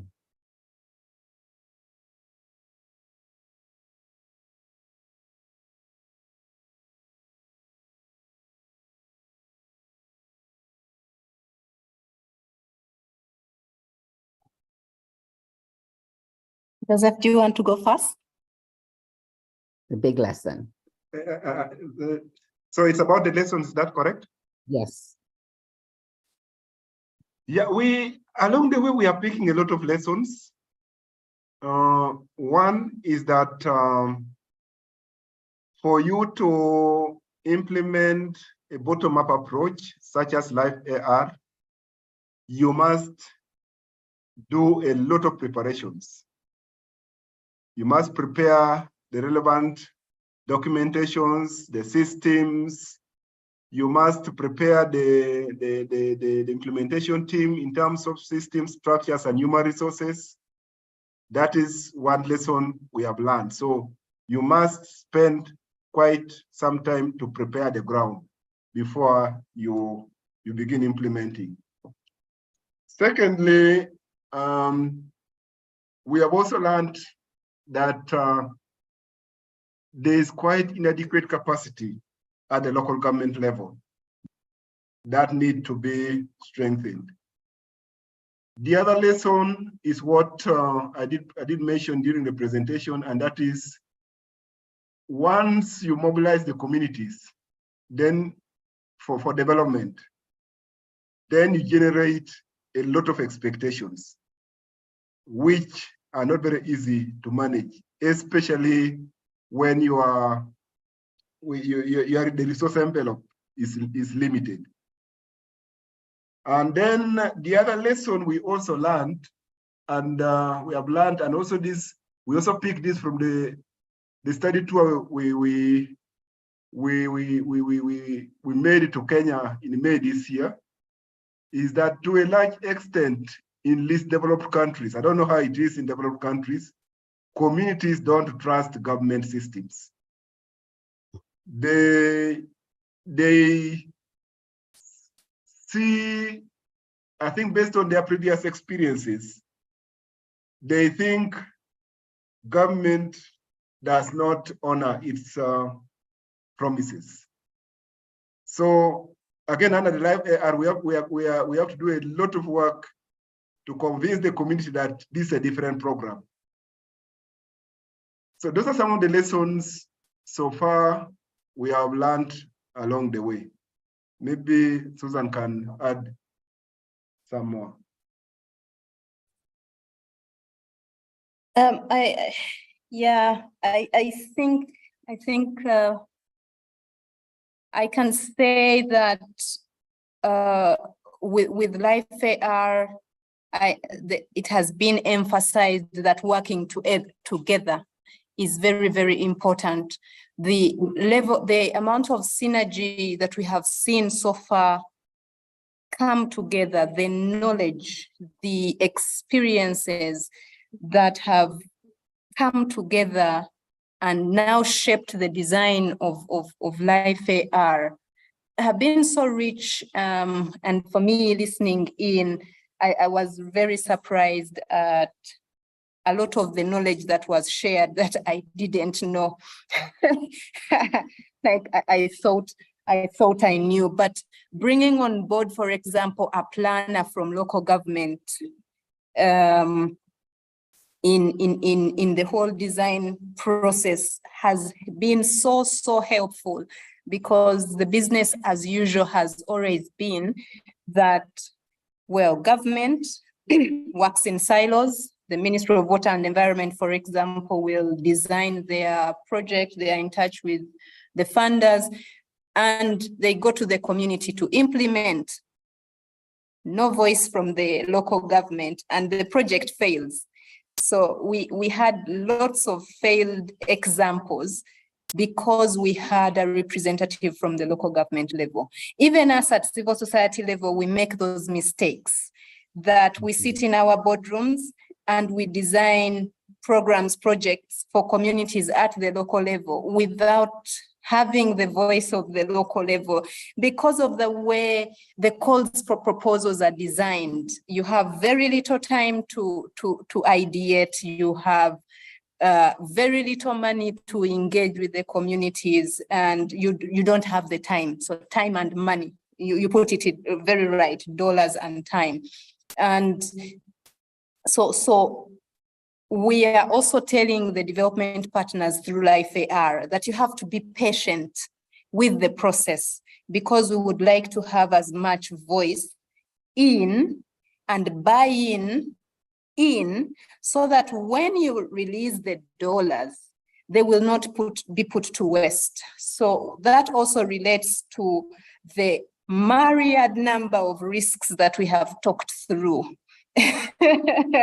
about getting to implementation, you know. Yes. So shall the voice, sorry, so shall the voice of the marginalized still remain relevant when we get to that level? Shall we be able to manage the fraud risk at the level of implementation? And we have talked through this, we have listened to lots of experiences from the various stakeholders, including academia. And because of that, we have been able to build in safeguards at different levels. So I think that's one of the main lessons emerging. Build in time and enable voices to come through so that you learn from others, design properly, and then the next phase is where we are going to test it to see that everything that we have been designing is applied. Yeah, thank you. Thank you, Susan. And that was a very strong ending. Also leaves us with a lot of questions in terms of how we make that happen.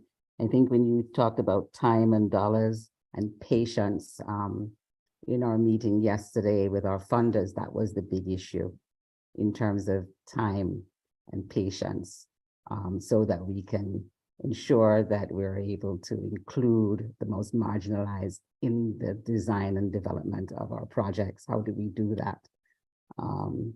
I appreciate both of you spending time with us today, sharing this initiative.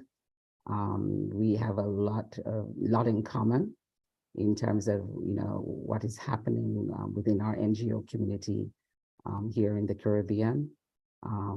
Your model has relevance in terms of how we implement on the ground, and I just want to say thank you so much for spending. I'm not looking at the screen, so I apologize for that. But thank you so much for sharing your time with us today. This conversation will continue beyond this forum in terms of not lessons learned, but in terms of how you're evolving as an initiative. We will be watching, but also supporting you from the Caribbean. I was just looking in the chat to see before we end if there was any questions that have come through. We don't have many questions that have come through, but Commissioner and Susan, do you have a question for us in terms of next steps? Yeah, thank you very much, Anthea. I really don't have a question, but I just want to pick up from where our discussion on engagement of philanthropists stopped. Yes. I would be happy to take the discussion of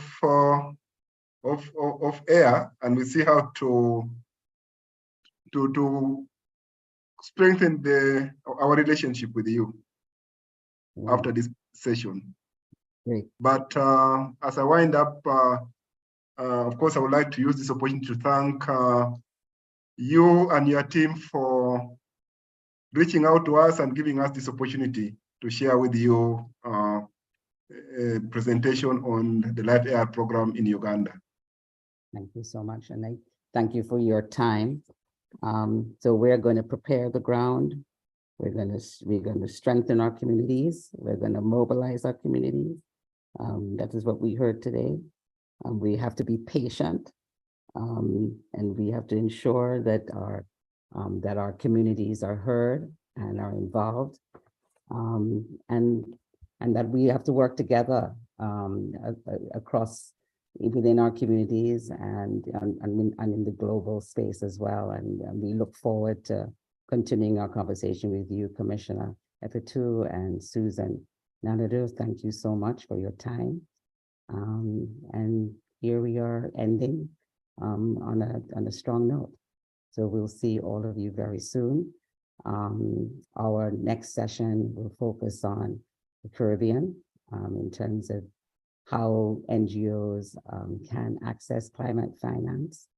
We'll be speaking with Canary, a regional organization within the Caribbean. We'll be speaking with representatives from CambioNet, who's going to be talking about how they leverage resources in agriculture, resources within the region as well. So stay tuned, and thank you all for being part of this session and contributing. Thank you, Susan.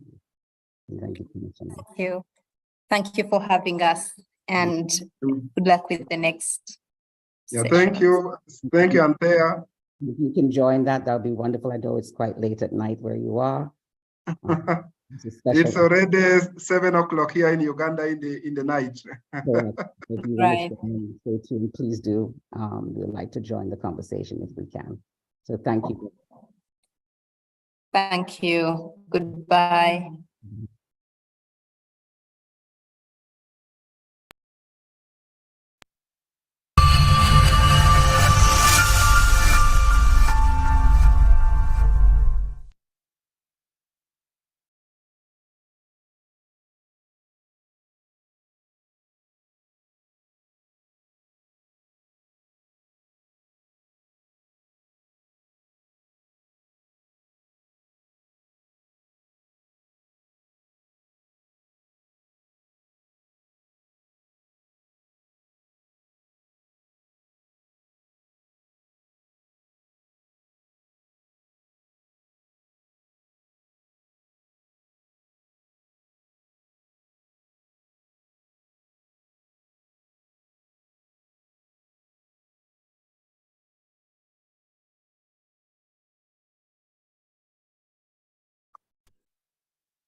managed to reduce extreme poverty by more than half in 20 years. Climate change puts that at risk. It could push 1.7 million Ugandans into poverty by 2030. For instance, by reducing coffee yields. So what can countries like Uganda do to be more resilient to climate change? They can apply 6 universal adaptation principles developed by the World Bank. First, ensure that development is inclusive because the poorer communities are, the more climate change will affect them. Second, help households and firms. Many already have incentives to adapt, but they need help overcoming obstacles. Third, focus on land use plans and critical infrastructure. Fourth, give people the tools to recover quickly from climate shocks. Fifth, anticipate and manage macroeconomic and fiscal risks. Sixth, prioritize, implement across sectors, and monitor progress. How? By learning from others and by asking the right questions, using data to guide decisions, and setting targets.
Uganda managed to reduce extreme poverty by more than half in 20 years.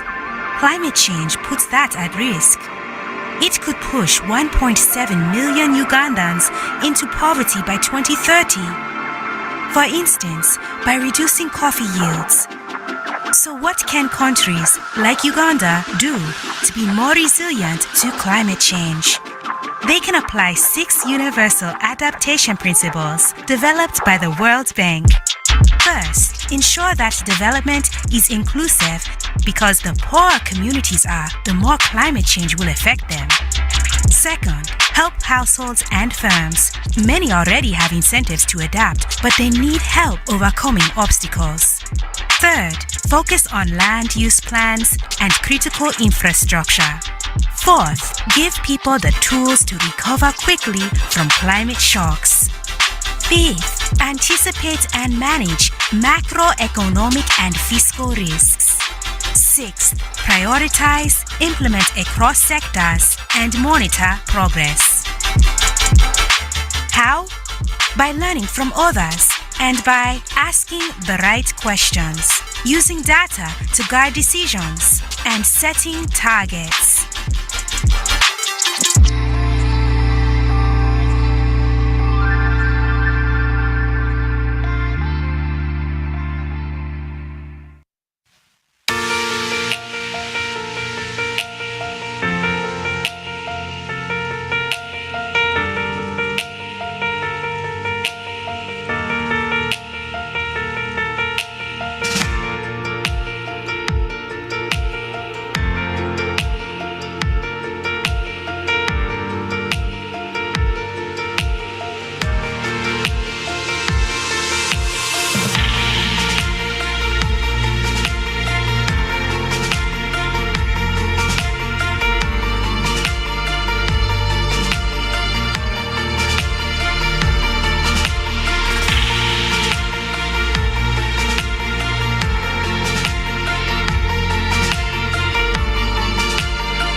Uganda managed to reduce extreme poverty by more than half in 20 years.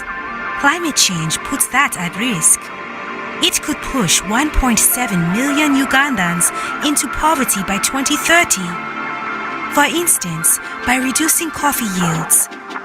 So what can countries like Uganda do to be more resilient to climate change? They can apply 6 universal adaptation principles developed by the World Bank. First, ensure that development is inclusive because the poorer communities are, the more climate change will affect them. Second, help households and firms.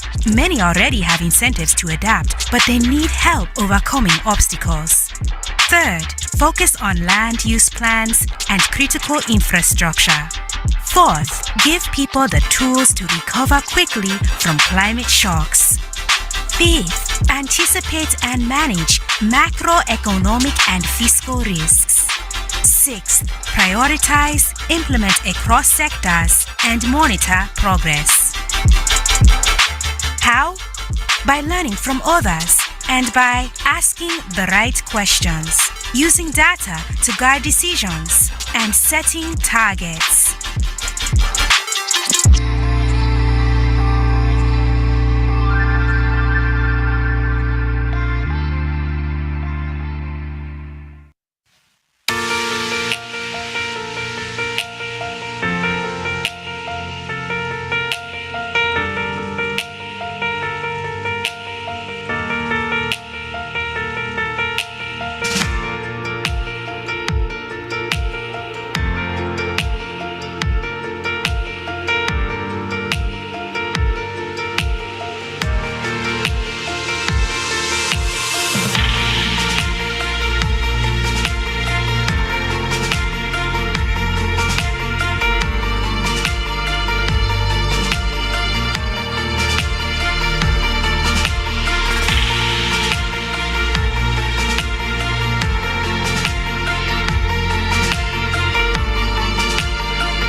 Uganda managed to reduce extreme poverty by more than half in 20 years. Climate change puts that at risk. It could push 1.7 million Ugandans into poverty by 2030. For instance, by reducing coffee yields. So what can countries like Uganda do to be more resilient to climate change? They can apply 6 universal adaptation principles developed by the World Bank.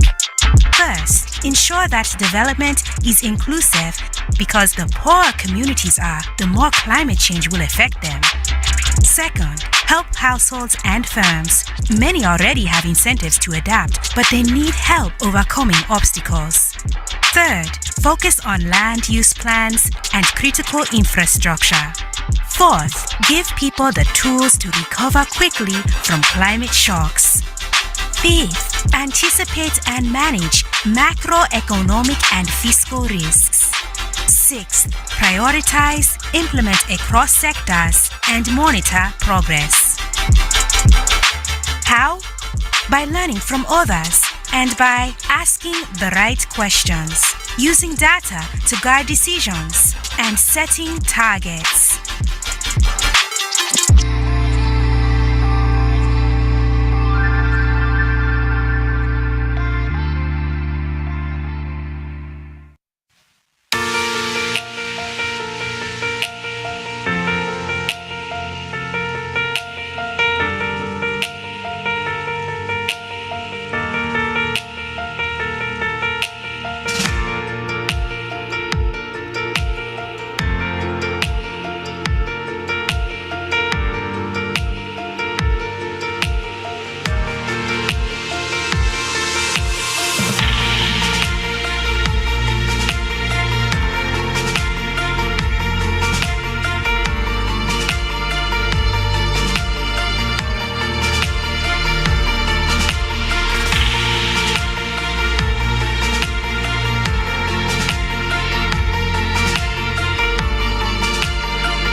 Uganda managed to reduce extreme poverty by more than half in 20 years.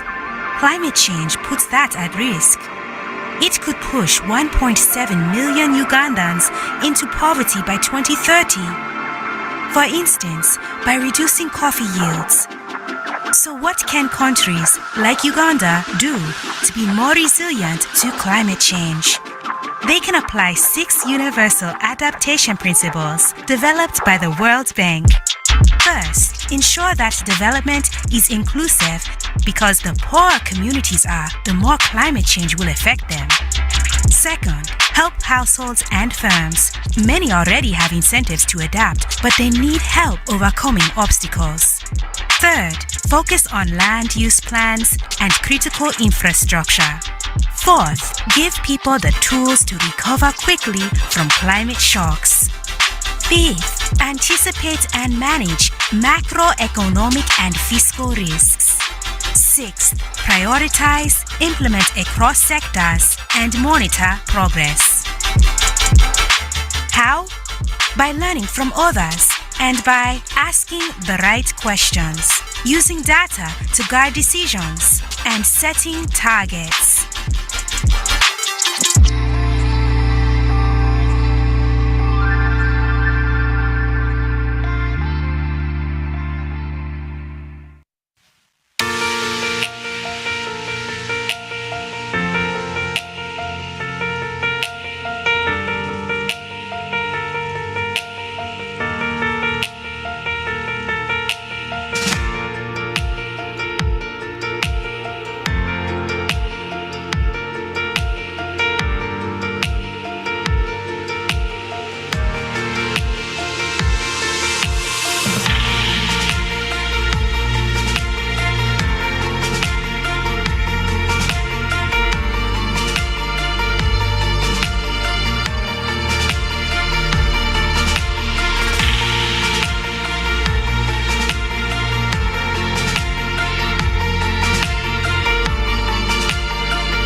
Uganda managed to reduce extreme poverty by more than half in 20 years. Climate change puts that at risk. It could push 1.7 million Ugandans into poverty by 2030. For instance, by reducing coffee yields. So what can countries like Uganda do to be more resilient to climate change? they can apply 6 universal adaptation principles developed by the World Bank. First, ensure that development is inclusive because the poorer communities are, the more climate change will affect them. Second, help households and firms. Many already have incentives to adapt, but they need help overcoming obstacles. Third, focus on land use plans and critical infrastructure. Fourth, give people the tools to recover quickly from climate shocks. Fifth, anticipate and manage macroeconomic and fiscal risks. Sixth, prioritize, implement across sectors, and monitor progress. How? By learning from others and by asking the right questions, using data to guide decisions, and setting targets.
Uganda managed to reduce extreme poverty by more than half in 20 years. Climate change puts that at risk. It could push 1.7 million Ugandans into poverty by 2030. For instance, by reducing coffee yields.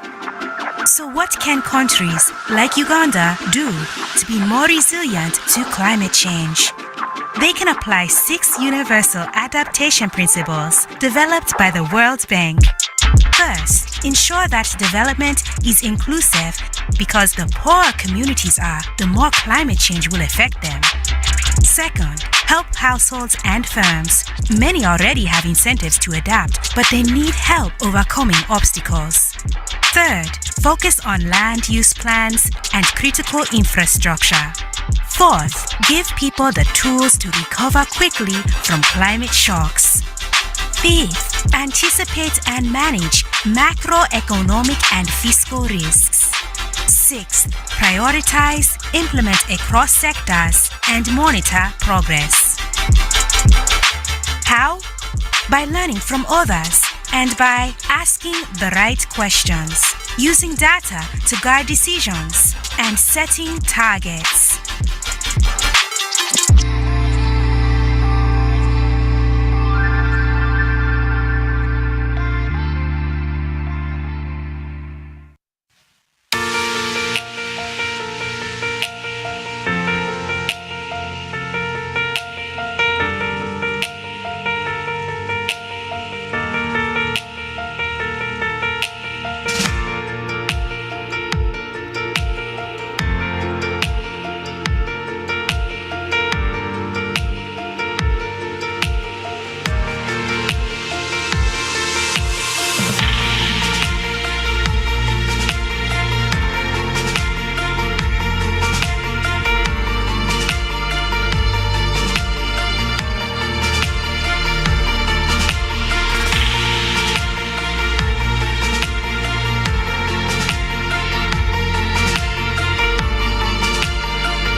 Uganda managed to reduce extreme poverty by more than half in 20 years.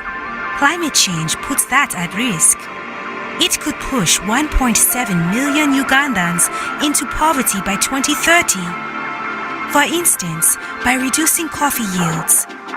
So what can countries like Uganda do to be more resilient to climate change?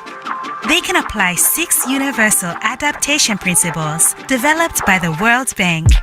First, ensure that development is inclusive because the poorer communities are, the more climate change will affect them. Second, help households and firms.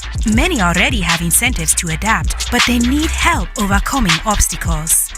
Third, focus on land use plans and critical infrastructure. Fourth, give people the tools to recover quickly from climate shocks. Fifth, anticipate and manage macroeconomic and fiscal risks. Sixth, prioritize, implement across sectors, and monitor progress. How? By learning from others and by asking the right questions, using data to guide decisions, and setting targets.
Uganda managed to reduce extreme poverty by more than half in 20 years.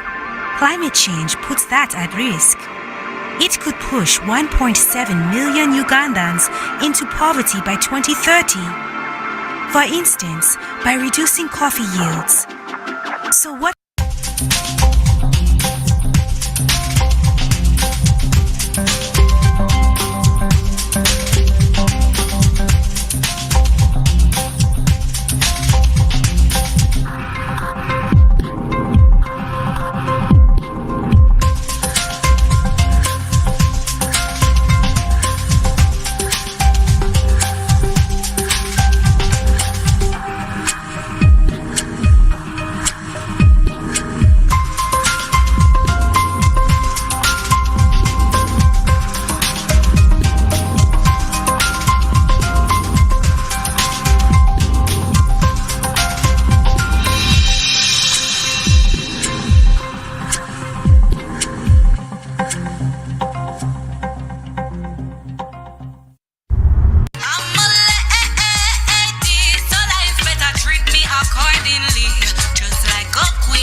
Uganda managed to reduce extreme poverty by more than half in 20 years. Climate change puts that at risk. It could push 1.7 million Ugandans into poverty by 2030. For instance, by reducing coffee yields. So what can countries like Uganda do to be more resilient to climate change? They can apply 6 universal adaptation principles developed by the World Bank. First, ensure that development is inclusive because the poorer communities are, the more climate change will affect them. Second, help households and firms. Many already have incentives to adapt, but they need help overcoming obstacles. Third, focus on land use.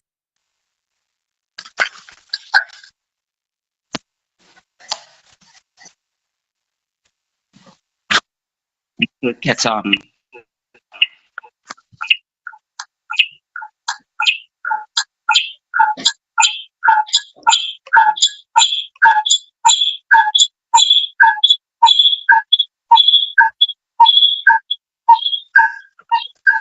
Are we live? Oh, gosh. Can you, Can you? okay. Okay. You start.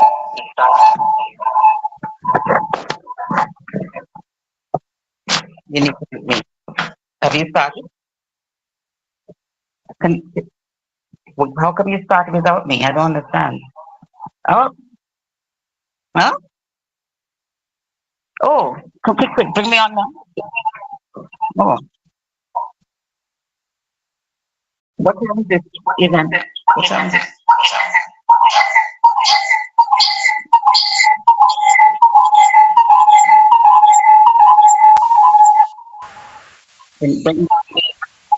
Bring down the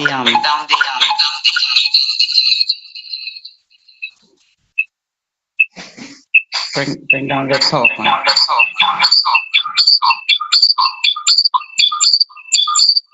Bring it down.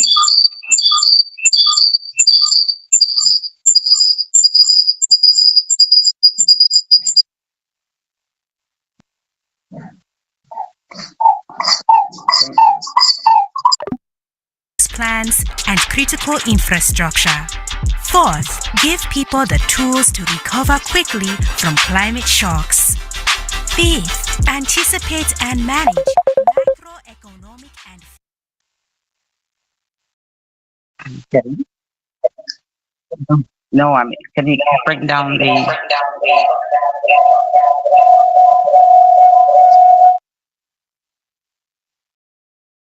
Can you start? I'm gonna go back in. Because I'm not even able to get up my presentation. I just need to get in and see everybody normal so we can start. I don't know what's going on.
Good afternoon, everyone.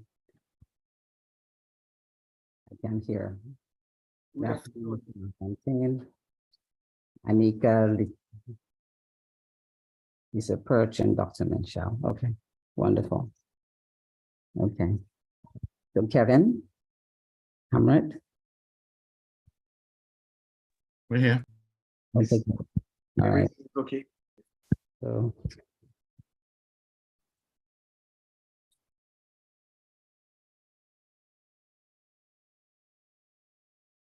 we can start.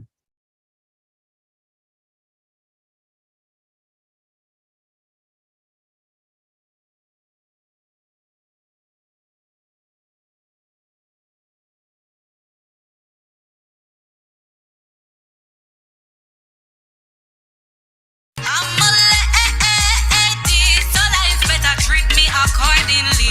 Just like a queen wearing my crown, I deserve it. I'm a lady, so life better treat me accordingly. Just like a queen wearing my crown, I deserve it. It's like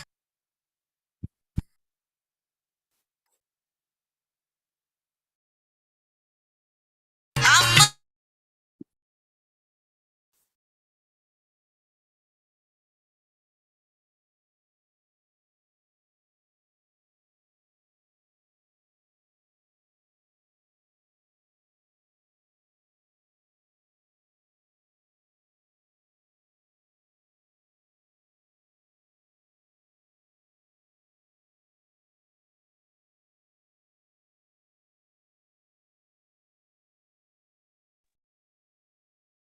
Anthea on. Good afternoon, everyone, and thank you for joining day 2 afternoon session.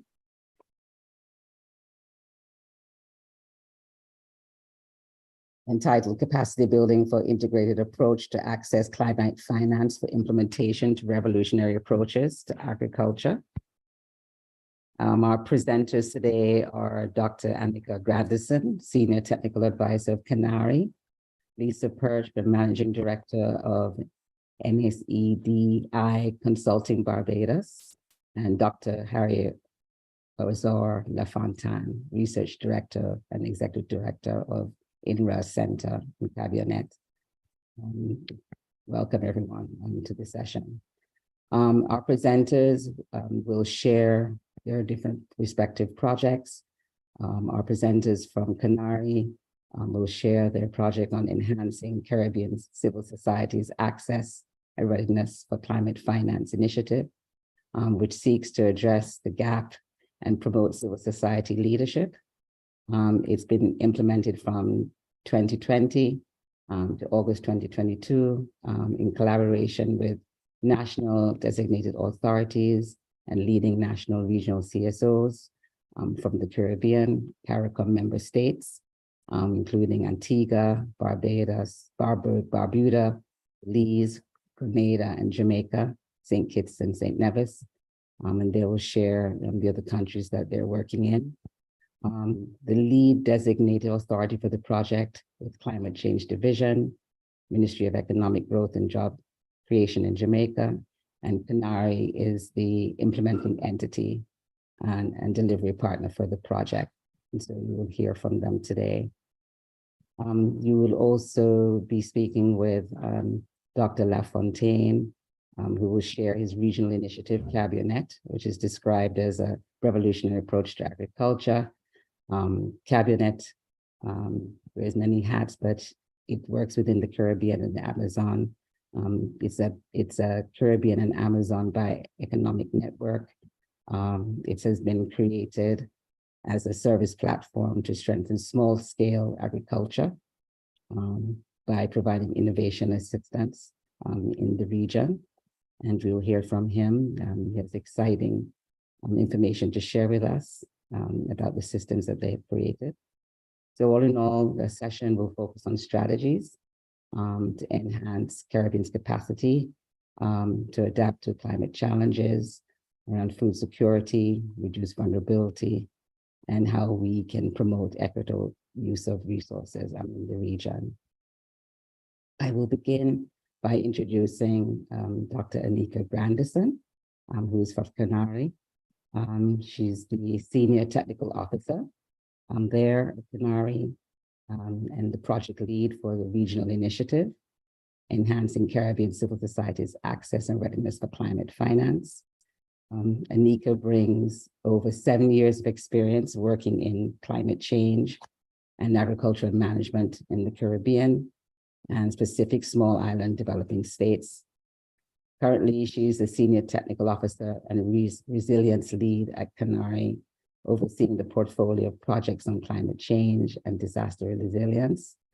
Anika is a climate change adaptation specialist with expertise in community-based and ecosystem-based adaptation, vulnerability assessments. You do many things, Anika, and participatory development of adaptation plans and policies.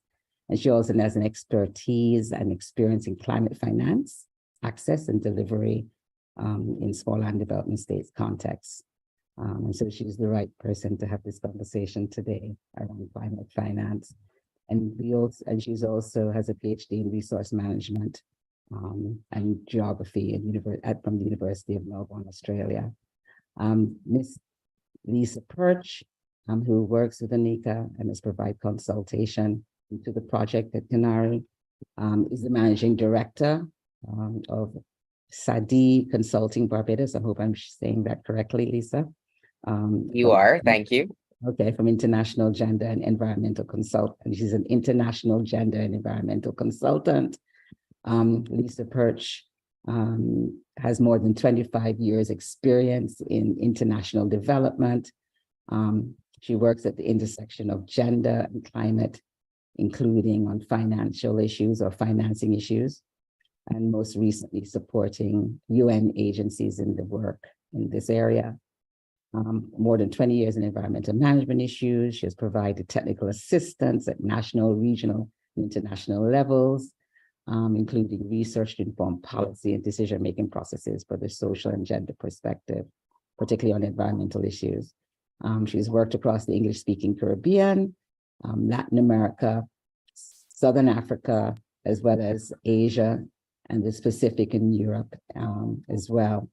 And she's widely published, and she's a lead author of the IPCC-FAR, the first Gender and Environment Outlook, as well as Geo-6 report. And so I will hand it over to both you, Ms. Dr. Anderson and Grandison and Ms. Perch to take us through your presentation and the work that you're doing in the region around providing support to NGOs on climate finance, providing capacity building resources to our NGO community in the region. So turn it over to you. Okay, so thanks very much, Ms. McLaughlin. I really appreciate the invitation from the Caribbean Philanthropic Alliance and the opportunity to participate in the session at the Caribbean Philanthropy in Action Week. Greetings and good afternoon to everyone. So I will be starting off by giving a presentation on enhancing civil society's capacity to access climate finance in the Caribbean. And then I think Lisa will follow me. I don't know if the tech team will be pulling up the slides for me or whether I can go ahead and share screen. You can share it yourself, it's fine, unless you want us to do it. So the host has disabled participant screen sharing. So I don't know if you're gonna have to maybe give me permission to share screen.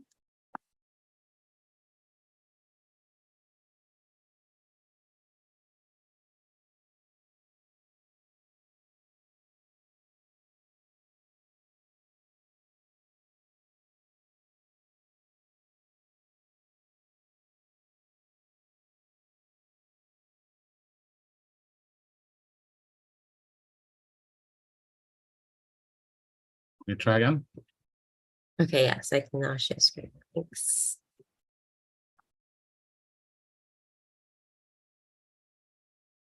Okay, so fantastic. Hopefully everyone's seeing my screen. And maybe just a quick time check. Is it that I have like 10, 15 minutes for the presentation? You do. Okay. You have a lot of time. Okay. So once again, I'm going to be presenting on enhancing civil society's capacity to access climate finance in the Caribbean. And maybe just because I'm not sure if everyone's familiar with the Caribbean Natural Resources Institute, or CANARI for short. We're a regional independent nonprofit that's based in Trinidad and Tobago that has worked for over 30 years across the Caribbean islands. Our mission is to promote stakeholder participation and the stewardship of natural resources for equitable, sustainable, and resilient development. So our work centers around 4 themes at present: biodiversity and ecosystems, equity and justice, participatory governance, and resilience. And the work that I'm talking about today actually falls under this resilience program, which I lead, where we really aim to build the resilience of communities, their livelihoods, and the ecosystems they depend on to climate change and disasters through capacity building, research, as well as policy advocacy around climate justice and improving governance and access to finance. So what I'm presenting on today is really work that we began in 2020, focused on improving access to climate finance for frontline communities and the most vulnerable, and particularly the civil society organizations that represent and serve them in the Caribbean, with funding through the Green Climate Fund, or GCF's Readiness and Preparatory Support Program. So this project was entitled Enhancing Caribbean Civil Society's Access and Readiness for Climate Finance. And as Ms. McLaughlin already said, it was implemented up until August 2023 of this year by CANARI in collaboration with 7 national authorities from Antigua and Barbuda, Belize, Grenada, Jamaica, St. Kitts and Nevis, St. Lucia, and Suriname. And the lead was the Climate Change Division in Jamaica.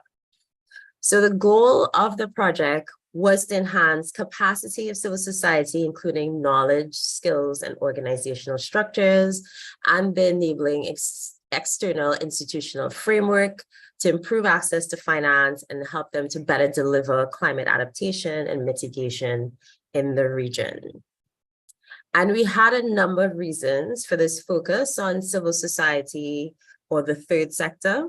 So CSOs, including national NGOs, community-based organizations, local resource users and their associations, and other informal networks play an important role as part of a whole of society approach to help us ground truth the local climate change realities, and really understand what's operating, what's working with local communities, helping to increase resilience through practical actions to adapt and mitigate, also amplifying community voices and needs and advocating for them, connecting communities with government and private sector initiatives, so helping to, I guess, bridge the gap or broker relations with the communities that they are trusted and work closely with, and also helping to extend government capacities to implement local projects.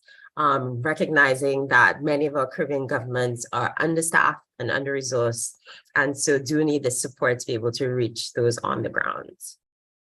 So for this work, we actually started out by doing scoping to understand the finance flows. So we mapped over 300 climate-related projects that were led or co-led by civil society organizations from 2016 to 2020. In the CARICOM region. And you'll see that actually the majority of those projects, so 187 of them, had some sort of adaptation component or focus. Most of them were national level, community level projects that were funded through an average grant of around 65,000 US and implemented by CSOs that were typically small in size, so less than 10 staff, and having annual budgets of less than 250,000 US. For the regional projects, the average grant size was actually more like 1.1 million, and these were being implemented by regional or international CSOs, and in some cases, consortium of national and regional CSOs. Now, this list is not by any means exhaustive.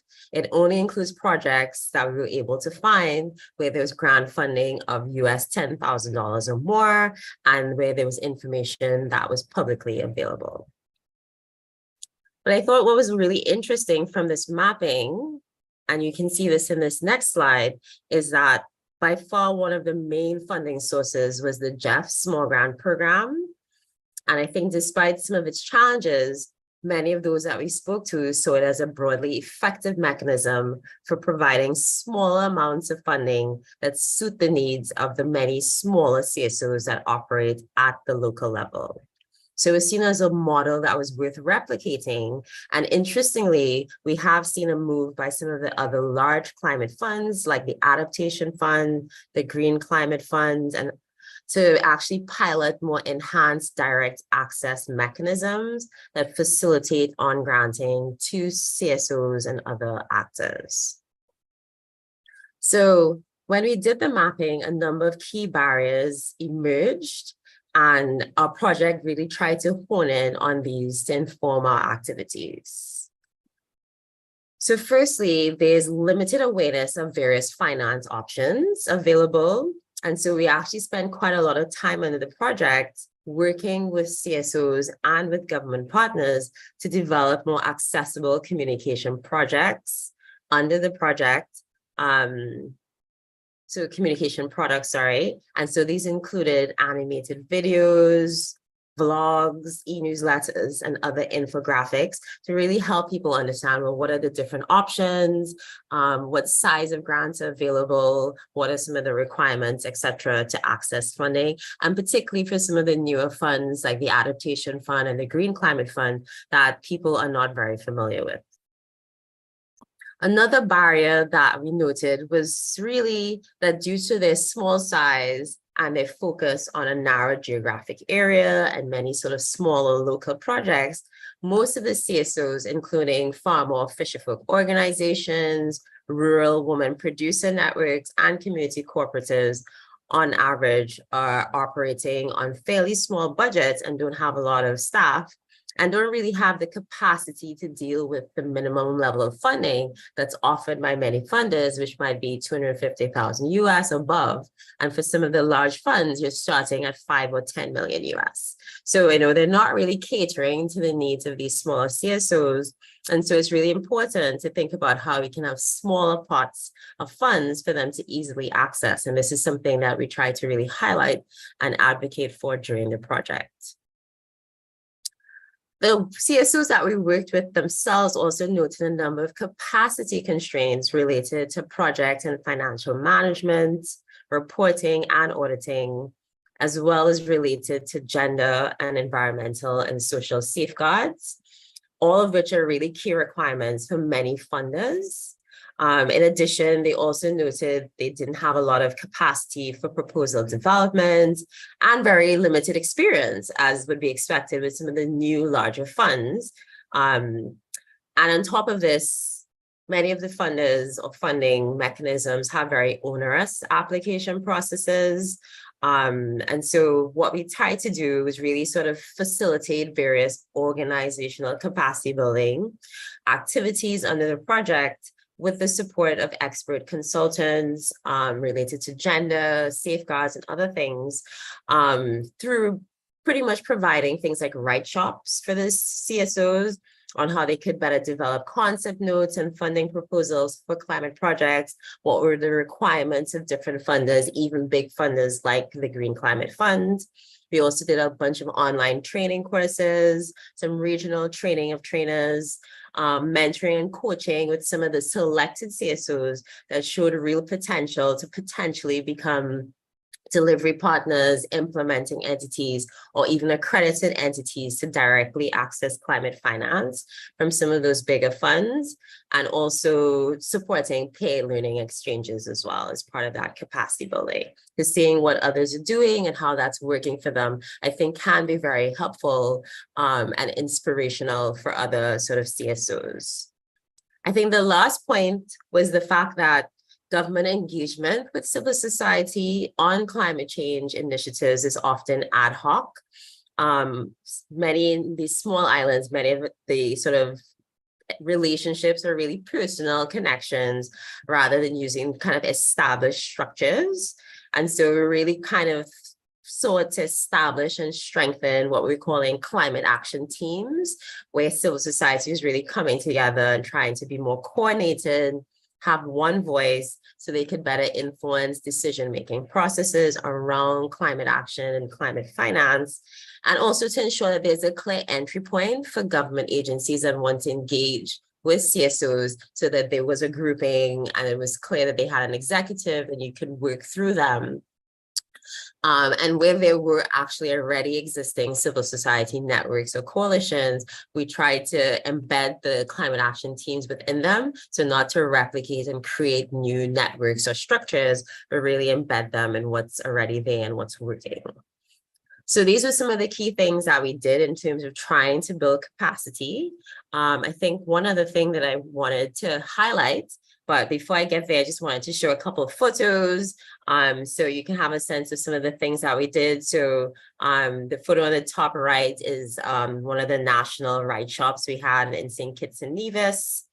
The photo on the left, top left and the bottom right are some community climate expos that we had where people went out to different sites and were able to see, active examples of really innovative climate action that's being led by community-based organizations, NGOs, and other types of partners in their countries. And so this is from Antigua and Barbuda and from Jamaica. We also had learning exchanges as well. And so, yeah, it was very sort of interactive, and we tried to use different types of techniques to help build organizational capacity and help some of the CSOs to be able to better access and deliver climate finance. So the last thing that I wanted to highlight in terms of the capacity building is that we recently launched what we're calling the Caribbean Resilience Knowledge Platform. And this is an online open access space that's really about sort of showcasing what are the initiatives that are led by civil society and other government and private sector partners around climate resilience and climate justice actions in the region.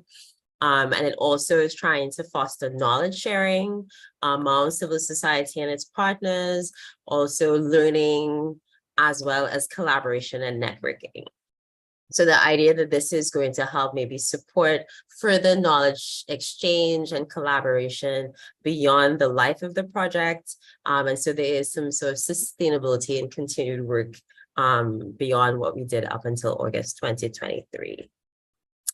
So in terms of some of the, I think, key lessons learned in terms of how we can improve access to climate finance and how it's delivered and really scale up civil society's impact, including for climate smart and resilient agriculture in the Caribbean. So firstly, we really need to engage civil society organizations and reps in the full project cycle, from design to implementation to monitoring and evaluation. There tends to be a tendency to sort of consult once a project is already designed or when it's kind of at the midpoint or end to get feedback. But really, if you want to meet the needs of those on the front lines, we need to design the projects with them to ensure that we're actually meeting their needs and tailoring it to the local context. Another key point is we really need to improve the support we provide for capacity building, ensure that it's much more programmatic and long-term in our approach. So not piecemeal trainings, but really thinking about a program of work over a number of years to really effectively strengthen these organizations, including their human resources and their policy and systems to deliver finance effectively.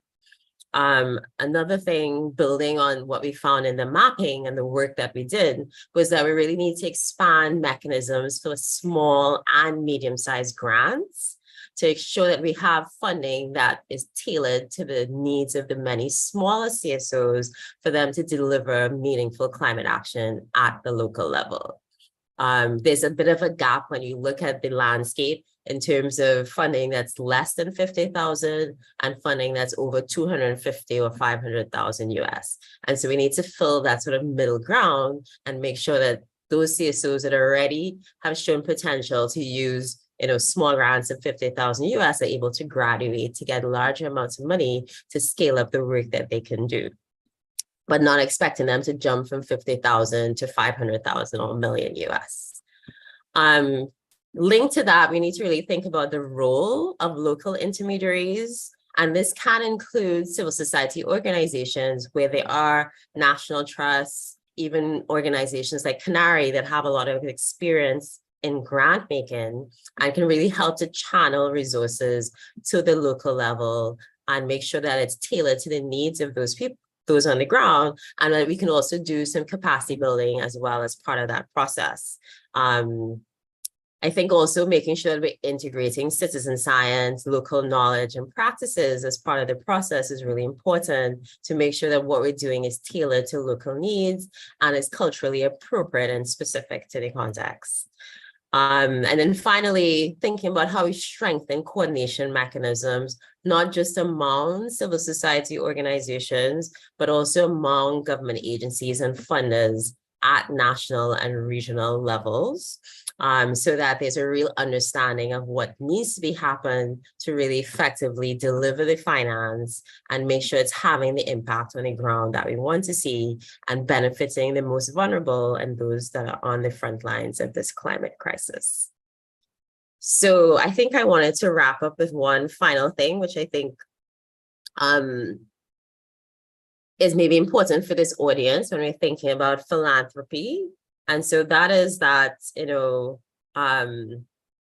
one of the major messages, I guess, that we want to say is making sure that we're getting the money where it matters. So in the work that we're doing, we're seeing that one of the key challenges is the need for more grant-based financing that's predictable and transparent to really help those on the ground, and including those that are doing innovative, climate smart, resilient types of agriculture, like farmers, small-scale fisher folk, rural network, rural women who are producing jams, jellies, all kinds of different things. Like, we need to really think about how we're getting the funds to them and getting it to where it matters.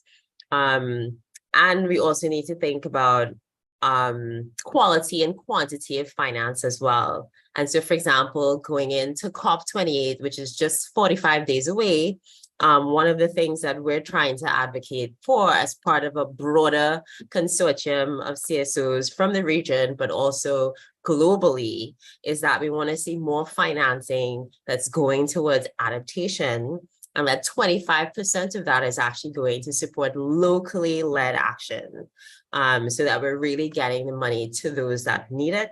And this is important because there is a sort of disparity between the finance that's going for mitigations, reducing emissions, versus what's going for adaptation, which is what many of our small islands and frontline communities really need, which is funding to adapt to the impacts that they're already facing from climate change, and especially this year where there's been so much sort of impact from heat stress, from water shortages, from flooding and tropical storms, you name it. We're just seeing a real escalation, and so making sure we have the financing to do that and that it's getting to those that need it is really important. So I would like to maybe wrap up here and say thanks for the time. And also, you can reach me via this email and also find out more information about the project at this URL that's shown on the slide.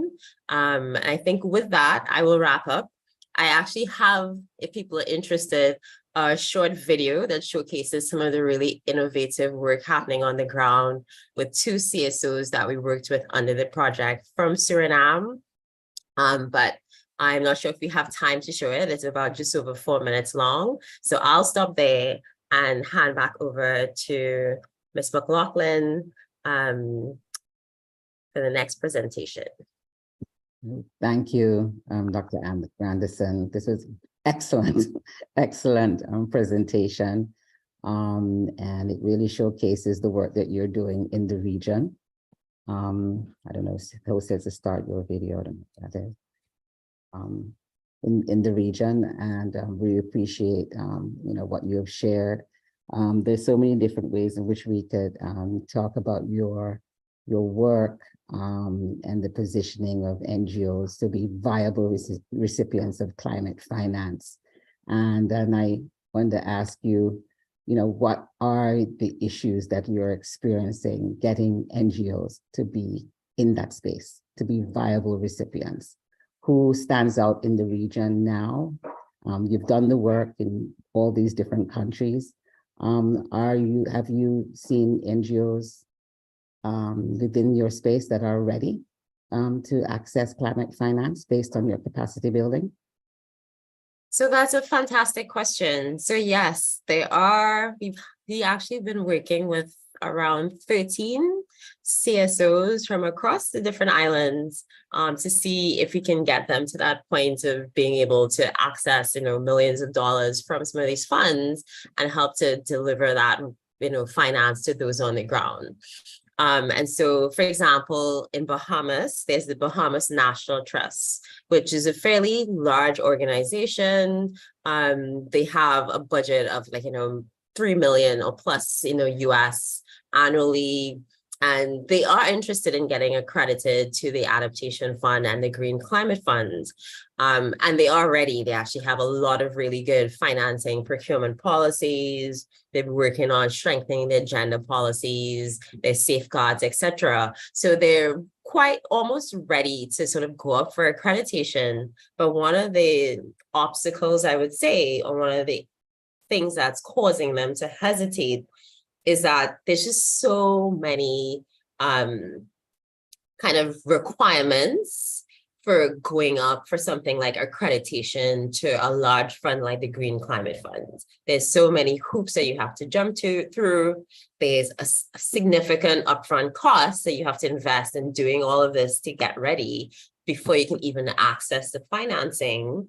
And then after all this, even when you get accredited, you then still have to go through the process of actually pulling together a portfolio of projects to actually then access the funding. So it's a very intensive process. And I think for them, they were noting to me that because they have a lot of high-end tourism and wealthy individuals that come to the Bahamas, they can raise a few million US in a one day at a silent auction dinner. So why would they spend 2 years to put through a project to get the same 3 million US from GCF? So they almost for them, the cost benefit analysis of going through this very rigorous process is maybe not there. And so I think that's one of the things that's kind of really come out to me in looking at how to get our civil society ready, is that some of these large funds are maybe not the way that some of them will go, because it's just so difficult. Is it worth their time to do this, even if they do meet the requirements? So the answer to your question, do we have NGOs that are positioned in the region at all to be accredited? Because what you're talking about is an organization that has sophisticated mechanisms in-house to make this happen. Do you see the value of collaborations among NGOs to go into it together? I mean, I know that there are many different ways in which you can access dollars. I know internationally, NGOs come together to access money from a philanthropic way. How do we do that? Is that something that is possible with the Green Fund, or does it have to be one NGO at a time? So I think it's a bit harder with something like the Green Climate Fund, but I do think there are many other funders out there where you could use a consortium approach, and that would actually be very effective. And I have seen it work in other small islands, because I have done quite a bit of work in the South Pacific, for example, and I can think of a really interesting consortium of a number of NGOs in Vanuatu, in the Pacific, where they were able to get quite a large chunk of money. And the way that they sort of organize it was that each NGO really sort of focus on components of work that met their specialization. So if one group was really good on agriculture, they worked with farmers and fishers. If another group was very much youth focused or child focused, they worked on enhancing, youth and working on health and other issues around that and child protection. If another group was really into biodiversity conservation and was interested in nature-based solutions, they worked on that. So they kind of designed a project that did many things, building on the strengths of the different consortium partners. And I think that's something that we could definitely look at doing. And it also means that if you're able to come together like that, you're able to show a sort of stronger, united front that may allow you to access financing we have the more money effectively as well. So I think it's an interesting model. You haven't seen it applied as much here, maybe on a very smaller scale, or where there's one big NGO that has a number of partners in many different islands. And so that's something that we sometimes do, Canary, as a regional NGO who partners with local civil society organizations to do work on the ground, but not a sort of larger scale kind of consortium going up for big funding. So great question. And I think potential for opportunity. Oh, who's speaking? Yes. Can I? You want to chime in here? Go ahead. Yes, just a short question. I had a short look on your website. How do you call it? Caribbean Resilience Knowledge Platform that I found very interesting. And I was wondering if Guadeloupe and Martinique and French Guiana, the French department, were included in your network, because we have several actions that are dedicated to adaptation to climate change. I don't know. Yeah, so that's a good question. So the next phase of work that we have is to try and make sure that we have the platform available in French and Spanish. So right now it's only available in English. So that's something we're working on. In terms of the specific work that we did for this project that I talked about, it was focused on CARICOM. So we engaged with Haiti, but we didn't engage with the French territories necessarily. But we do try to work with the territories where we can and where we can leverage funding to do so. So it's definitely something that's on our mind. And we hope that we'll be able to engage more broadly as we move forward with the work that we're doing. Thank you. Excellent. And I just wanted to tap back on the notion of a consortium where we would bring organizations together to apply for, focusing on their specialization and on their strengths, on their assets to access money and dollars.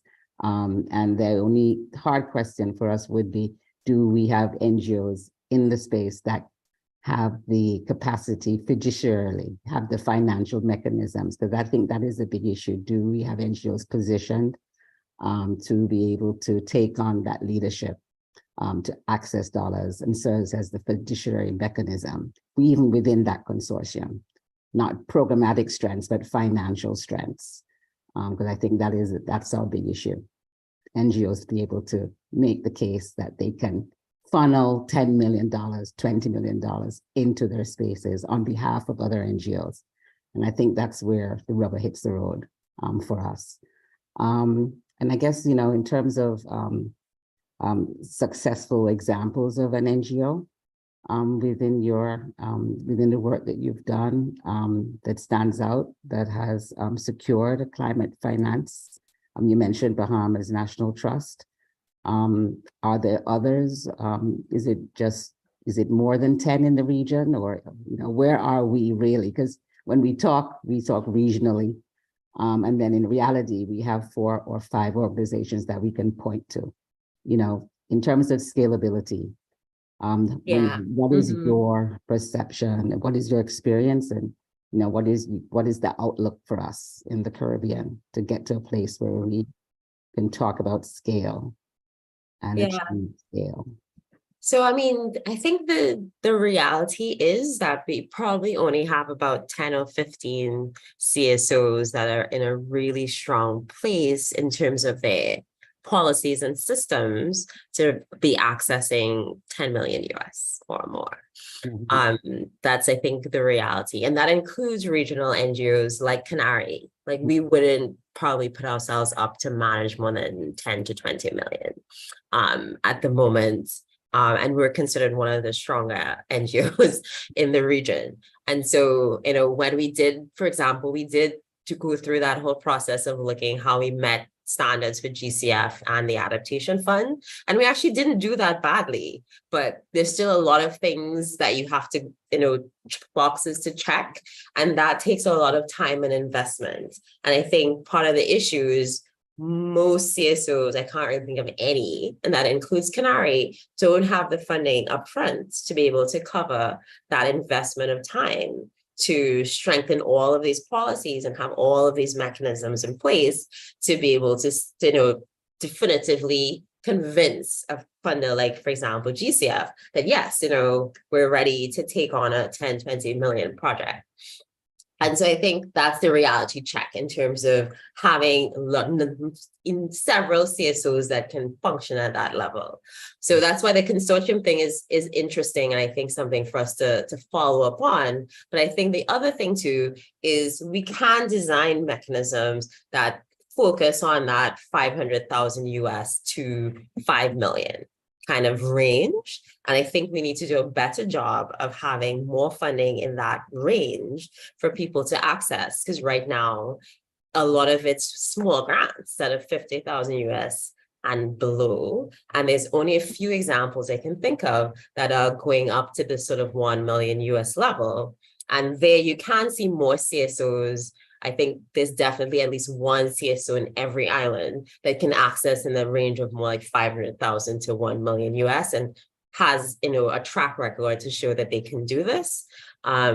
But, you know, we need to have more funding at that range and a little bit above that so that those CSOs can graduate up the scale, but not kind of kill themselves to jump to 10 to 20 million.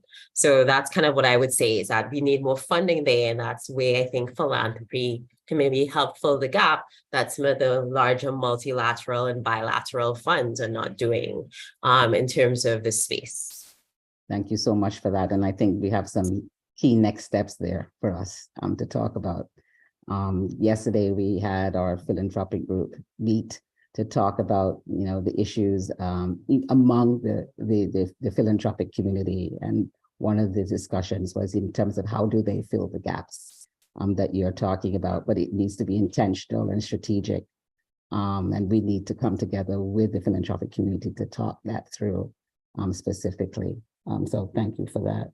In terms of our consultant as well, you know, I'd like to ask her to join us in the conversation in terms of her consultancy.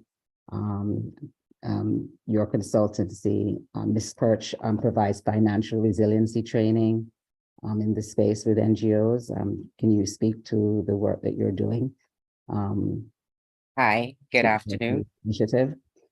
Can you hear me? Yes. Hi, good afternoon. So, well, you know, after Anka speaks, there's a lot really that I don't have to say. But thanks so much to you, Ms. McLaughlin, and also the rest of the team, and to the Alliance really for the invitation. Well, we do so in direct and indirect ways. So we have a lot of work because when we're working with UN agencies tends to be through governments or with government entities or national entities. But inevitably, as we do that work, we're also working and looking at NGOs and issues of stakeholder engagement, issues of representation. And as part of that work, we definitely also, and more broadly, we look at how and what are the ways in which the Caribbean region can be more effective at accessing climate financing. Ainka is quite right that, you know, there are limitations. And as I listen to her and I listen to your question, I think the reality of what the Green Climate Fund requires means that a lot of NGOs are not there yet and will take a while to get there. But as she says, there are different layers of funding, and there are roles, I think, for NGOs within the funding that governments are able to access. There are funding streams already in place where there are mechanisms to on grant to others. And for example, Antigua and Barbuda has that in an enhanced direct access project that is currently still ongoing. It involves Antigua and Barbuda, Dominica, and Grenada. So there are ways and mechanisms, I think, in terms of how to continue to be more creative and innovative on the financing, but the demands and requirements are not necessarily small.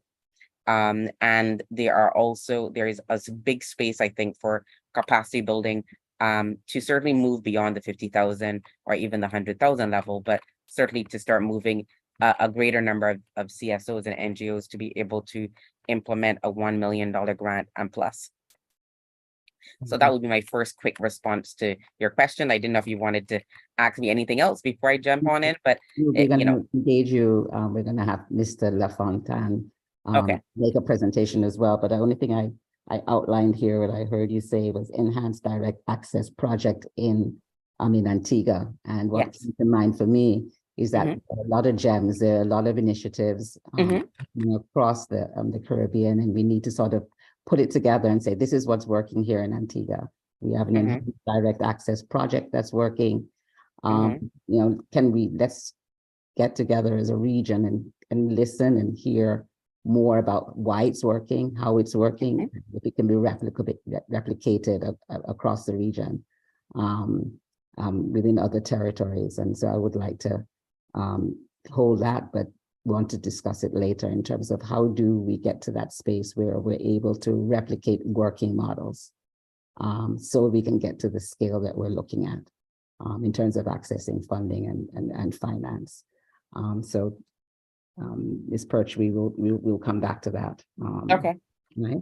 But I still have my presentation, so just let me know when you want me to go into that a little bit. Oh, yes, I didn't even, please put up your presentation, and then after the presentation, we're going to go to Mr. LaFontaine, and then we'll have a full conversation. A full conversation, no worries. Yes, well, I think part of, the role that we have been playing more recently is really trying to address one of the elements, or at least two of the elements that are required for climate financing. And so as Inka was talking, I was remembering that we have worked and supported and collaborated with Canary on a number of capacity building initiatives, really trying to anchor gender analysis, gender mainstreaming. That's important because it's hard to get any funding, certainly at the level of the Adaptation Fund, the Green Climate Fund, on any other funding without having a solid gender assessment and a gender action plan. And so I think one of the things that Society Consulting has been able to do over the last few years is really try to move that work, try to strengthen that across a number of levels. And that includes working with the Canaries of the world in terms of strengthening those elements of their proposals and their implementation. Because another angle is that you can have a solid gender assessment and a gender action plan for your project, but we still struggle sometimes with the implementation part.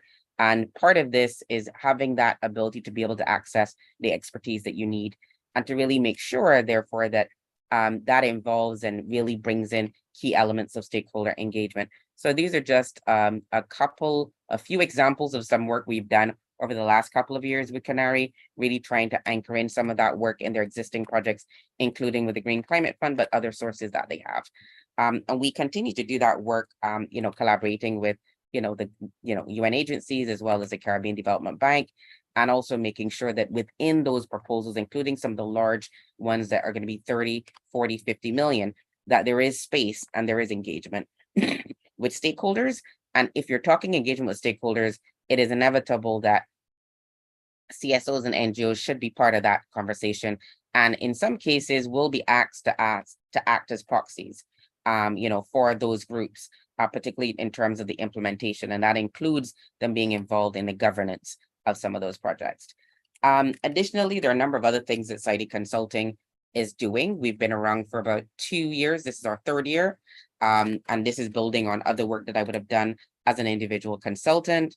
We tend to work a lot on project proposals, and climate financing is definitely a key part of that. But it's also important to think of, our research work, and some of the work that we've done, for different actors, is also important in thinking about what is the role that NGOs should be bringing and the gaps that they could be filling as we think about how we move climate finance. And we also think about that in the context of the agricultural sector.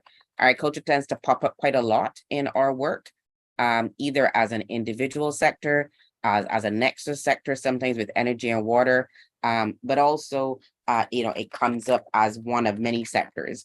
One of the things I'd like to talk about is work that we've done for UN Women recently that really looks at the whole idea of really starting to think about our budgeting process. We speak a lot about climate finance, but important in getting that money is really thinking and planning for how you're going to allocate those resources. And also what that money is intended to do. So who is it intended to help, at which levels, and most of the time it's multi-scalar. Is it intended to impact in the lives of people? The Green Climate Fund has a number of investment lines and frameworks, but one of the first ones really is about the most vulnerable people. And that tends to be the area that I get involved in most projects. This particular work with UN Women really sought to try to expand and deepen existing work, but really kind of strengthen what the region needs to be doing in the context of looking at both climate budgeting and actually looking at how you budget for climate change in a project within the national budget and beyond, but also how you make that effort gender responsive. And part of that was really just trying to bring in some of the elements that are also important when you're trying to make your case for the climate finance, which is you need a strong climate rationale, but you also need to make that link to who are going to be the beneficiaries and what are their socioeconomic realities. Part of that is also understanding their current ability to access finance or other forms of resources and to demonstrate economic ability and capacity. And then also it will be important to develop actions that address the underlying issues and facilitate access to resources. And so this work, I think, is important. I can share the link because it really kind of brings, builds on work that's been done on gender responsive budgeting that has happened largely either in a gender mainstreaming space or in the context of gender-based violence, and also work that's actually happening internationally, but has been slow to come to the region, and also building on a lot of interest in the region on climate disaster risk finance and insurance, and also gender impact investing. And really seeking to understand not only how you do the budgeting process and what are some of the questions and the issues you need to consider, but also how you do this at a sectoral level. And I brought up this tool because actually agriculture is one of the sectors that we looked at for this tool, identifying specific ways in which you could look at, budgeting that is gender responsive and climate responsive for the agricultural sector, how you do that thinking, whether you're a government or NGO, and how you would be able to put together your budget, either a project budget or a national budget. And so I think this could be an important tool also for NGOs and CSOs to look at and think about as they start to really operate more in this space and have to start responding to some of the demands and requirements of the Green Climate Fund as well as the Adaptation Fund. I just put a little picture here and I've definitely put a link to it. But I think this is important in meeting the requirements, not just for gender, but also for stakeholder engagement, for monitoring and evaluation, for environmental and social safeguards. These are just 4 of the things that you need to address when you're applying for funding at 10 million and above. And the work and the collaboration between NGOs is going to be important because, as we would have noted, some of them are small, they're dealing with human resource issues just like governments are, and it's possible that they can look at ways of combining their strengths to apply to the GCF. Now, the question will be about the frameworks that are in place and somebody has to take the lead. But I think there's still creative ways in terms of being more able to access more resources and also being innovative about it. And thinking also about how we build that capacity over the next 5 to 10 years. Critically, another thing that is important to think about is as you're doing that work, particularly at the community level, is really thinking about what are some of the impacts you're trying to achieve and what are some of the critical elements of climate resilience that you're aiming for. As we do our work again, and we think about how action needs to be inclusive socially, but also gender responsive, we find that, avoiding a one-size-fits-all approach is critical. Really understanding the beneficiaries and the intersectional issues that are facing them becomes critical, and therefore frameworks become critical in terms of being able to define and identify who you are targeting, why you're targeting them, and therefore the kinds of changes that you're expecting your investment to deliver. And that is whether you're talking about 50,000 or you're talking about 50 million. Another element of this is really making sure that we bring through that understanding. And part of, I think, what CSOs are also saying is that as they try to put this work together and they look at the research and they try themselves to pull information from the work they do, they are struggling with the lack of data that they alone cannot resolve.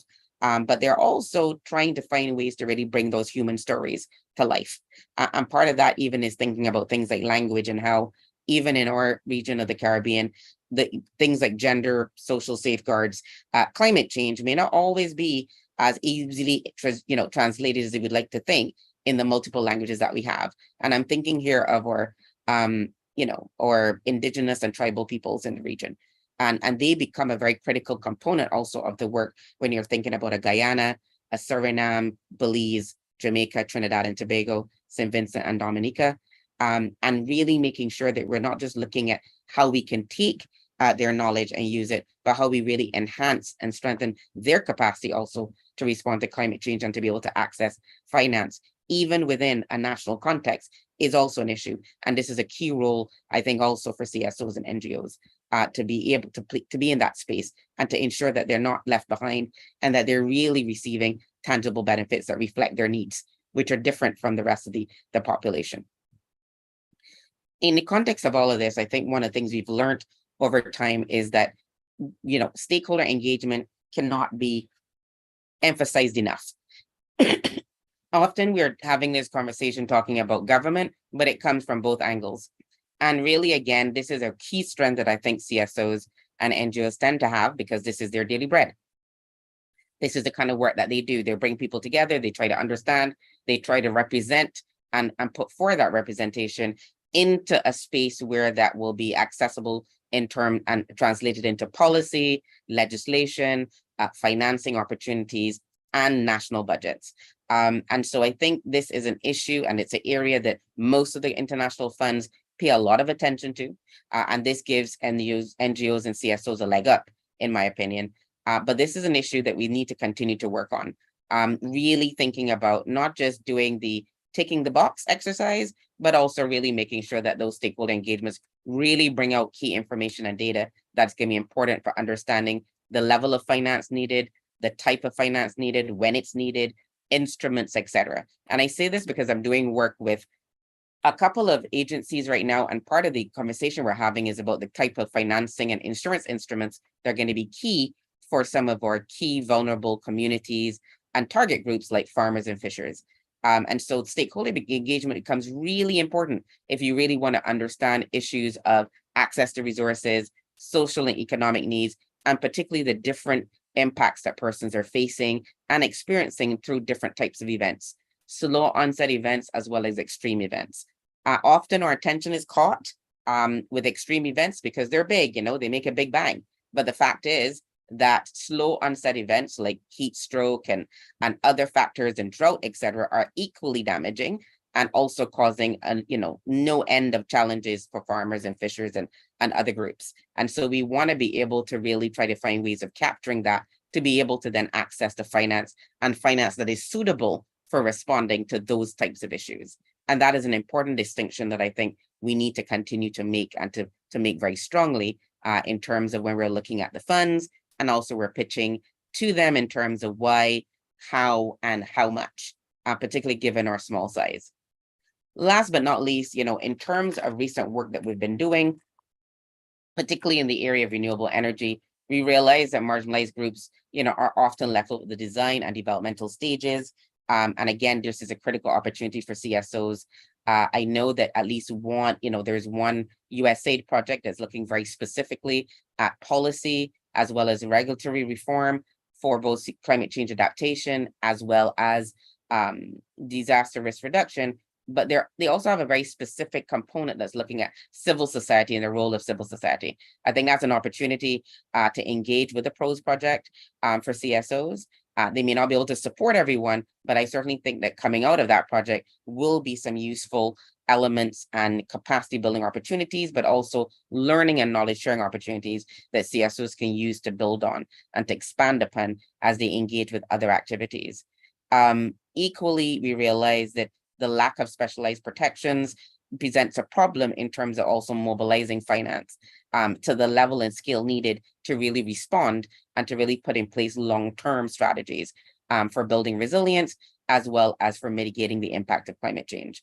And so those are just a couple of things that I wanted to flag from the projects that we're seeing, and also some of the engagements and trying to understand, well, what are the barriers and the constraints? Yes, there are constraints on the part of the CSO and NGO side, but there are also structural issues in terms of our conversations and the way in which we engage across different sectors and different types of actors that I think needs to be flagged and really needs to be worked on. I'd also like to note that, you know, part of what we do as part of our work, we are for profit, but we work with a lot of not-for-profits. Part of what we do in terms of giving back is trying to really have conversations around these issues and really also highlighting and spotlighting the work of NGOs in the region and beyond, and also trying to connect CSOs in this region and other actors with actors in other regions, because I think there's also space for consortiums that are not just Caribbean-wide, but they're also international. There are regions in the world who have access to more money than we do, and we need to be strategic in thinking about how we maximize such opportunities as well. And so these are just a couple of the webinars we've done over the years, really trying to pull out, particularly from the agricultural sector, what are some of the issues and challenges and the needs. And then also recently just looking at the needs of very specific groups. So we looked at the needs of persons with disabilities. We looked at also the need, you know, the LGBTQIA+ community and how they're being engaged in the region and beyond, and how we make sure that while we're doing the work we're doing, we're also as socially inclusive as possible, and really understanding how pre-existing and underlying vulnerabilities, as well as biases and discrimination, are manifested, accelerated, you know, are cascading and intensifying really in terms of climate change and disaster risk.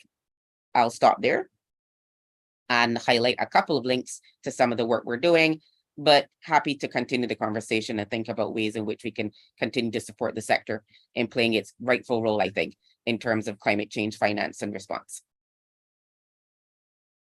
Well, thank you so much, Ms. Perch, and you've shared many different ideas and concepts for us to consider. And what I would like to do would be to engage in a conversation with you after Mr. LaFontaine speaks. Of course, your gender responsive climate budgeting model is a model that we need to integrate into our work, and we need to connect to all our CSOs across the region. You've shared many different ways in which gender responsive budgeting matters for us in the space. And I would just like to hold my questions until Mr. Derry and Mr. Harry Ozar LaFontaine speaks. Michelle, would you do your introduction of Mr. LaFontaine, and then we can get into a really good conversation between our speakers, because I can see how Mr. Fontaine would be very interested in hearing. Yes, thanks, Anthea. I must say I truly appreciate the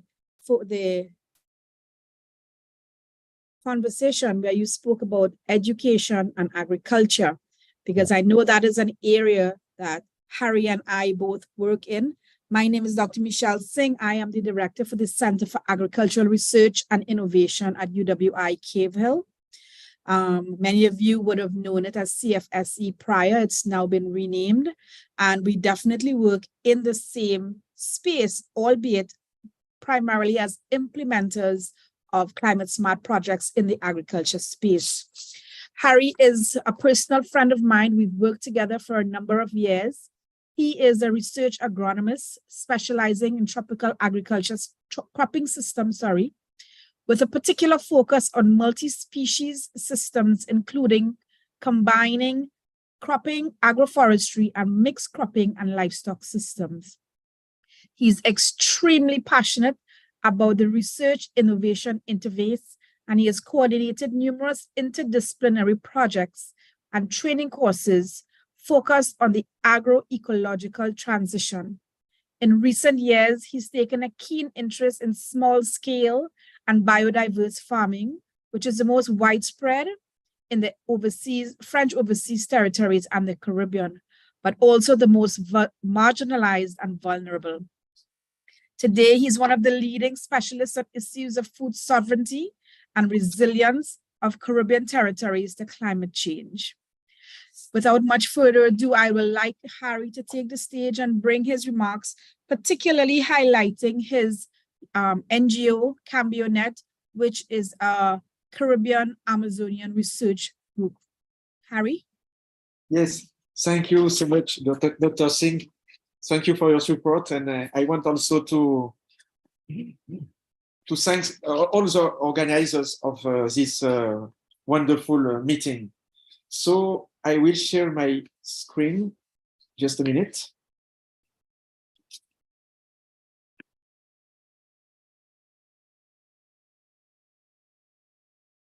So that is okay. And my presentation is about the CambioNet project, which means Caribbean and Amazonia Bioeconomic Network. It is a project funded by the Interreg 5 Caribbean program. And it is dedicated to the support of the modernization of our agricultural and food sectors in the greater Caribbean and Amazon region. So thanks for your invitation. Sorry. So I will try to follow the following steps. I will give just a brief overview of the project. I will present then what we call the CambioNet innovation chain. It is a kind of coherent dispositive device that we try to deploy for supporting the cooperation in the whole Caribbean, and how we also, in the first step, try to develop a strategy for impact. And we will conclude with the next step, that's to say the baby of CambioNet, which we call CambioNet Plus. So what is CambioNet?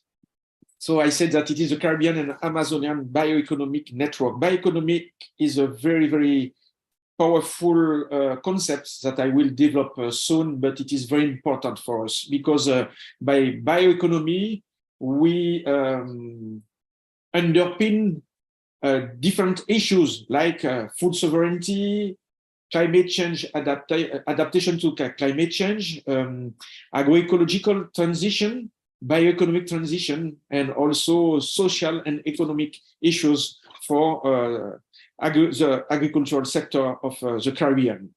So with this CambioNet project, its ambition is to make regional cooperation a vehicle for the agroecological and bioeconomic transformation of Caribbean and Amazonian agricultures. It tries to provide answers to the issues of food security, adaptation to climate change, agroecological and bioeconomic transition. It focuses on small-scale food producing and diversified farming system, which are at the heart of the process. And we have 4 work package to serve the innovation value chain by the deployment of strategic instruments for large-scale cooperation. The lead partner of the project is my institution, INRAE, which is based in Guadeloupe, French West Indies.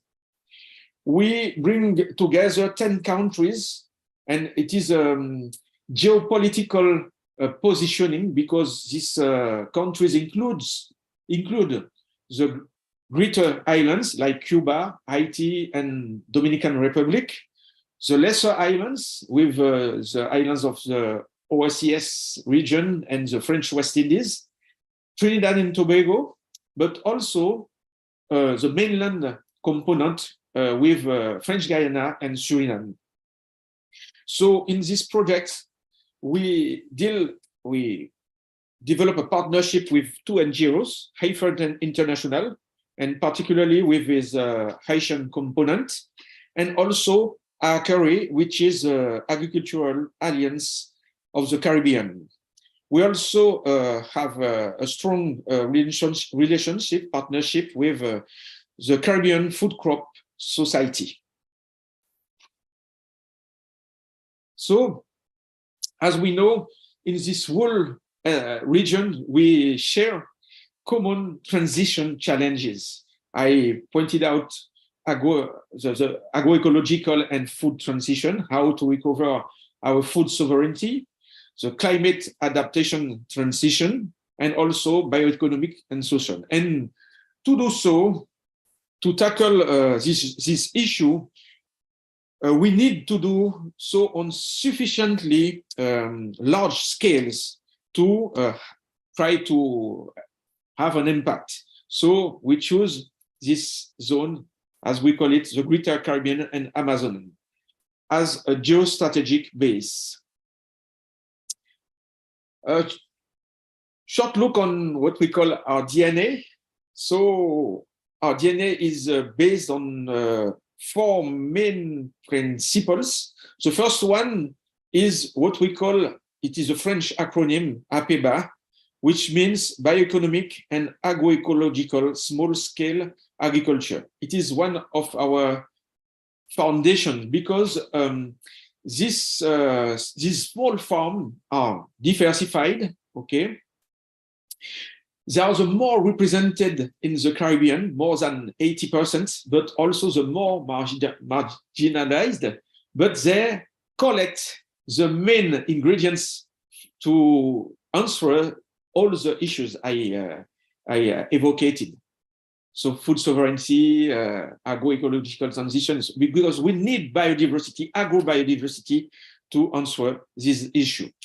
The second principle is the knowledge economy. We try to develop what we call an information system, something quite similar to the Caribbean Resilience Knowledge Platform that was presented in the first presentation.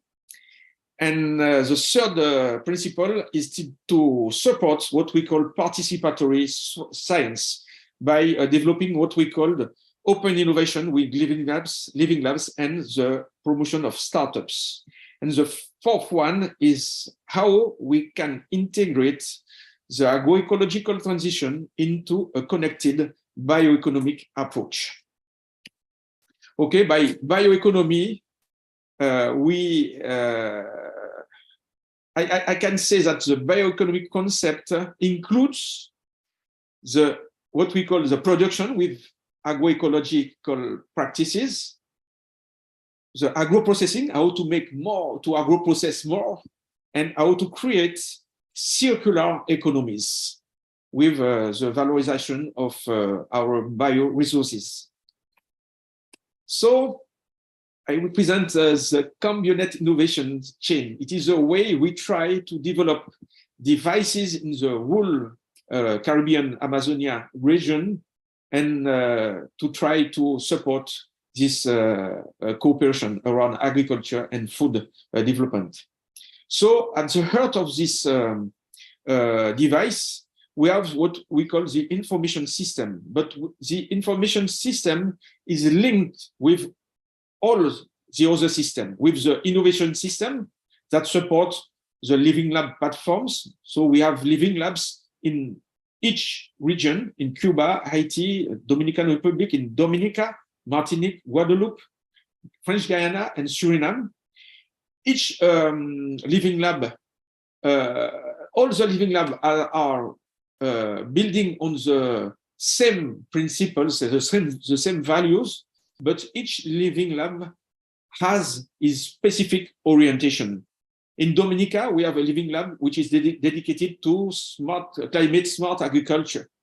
In Guadeloupe, we have a living lab which is dedicated to the nexus, agroecology, nutrition, health, you know, and each living lab has a special orientation.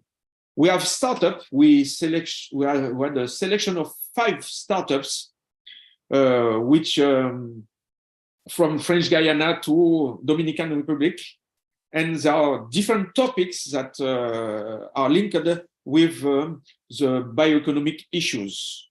In this innovation system, we try also to support what we call capacity building by the organization of what we call Combined Technical Schools that support different topics like agroecology, agroprocessing, political public policies, and so on. Okay? So between the information system and the innovation system, we develop a platform which is called CARAPS. It means Caribbean and Amazonian remarkable agroecological practices. I will depict it soon. And at the left side, we have also what we call the decision system. In this system, we try to better understand how the public policies are raised, how they support or not the transitions that we want to support, like the agroecological transition, the food sovereignty transition, the climate transition, and so on. And we try to initiate a process, a bottom-up process linked with a top-down process to try to provide better, how can I say, better ideas to for the, how can I say, for the public policies, okay? We have a mediation system with a website, a YouTube channel, a Facebook page, and networks. And we try to develop an interface with the decision-making sphere and the professional sphere. And for the beneficiaries of the project, which are both farmers, agro-processors, and policymakers and consumers, we develop what we call territorial action plan. I will depict it later.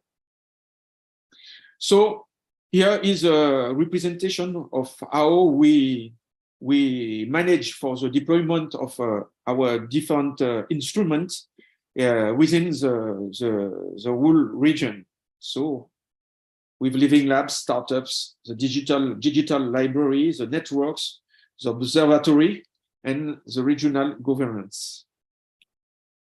So how we try to make impact?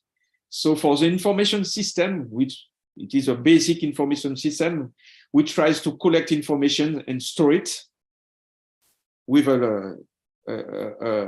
several functions, a characterization of the environment, a dynamic visualization, which is provided, dissemination, extension, advice, the digital library, institutional support and research network portal, project portal, and news and indicators. And here is the way we try to develop what we call a market pull platform. So the hypothesis we make here is that we have a lot of experiences within the Caribbean about agroecology, agro-processing experiences, and so on. So there is a lack of tools that allow us to access to the information, easier to the information.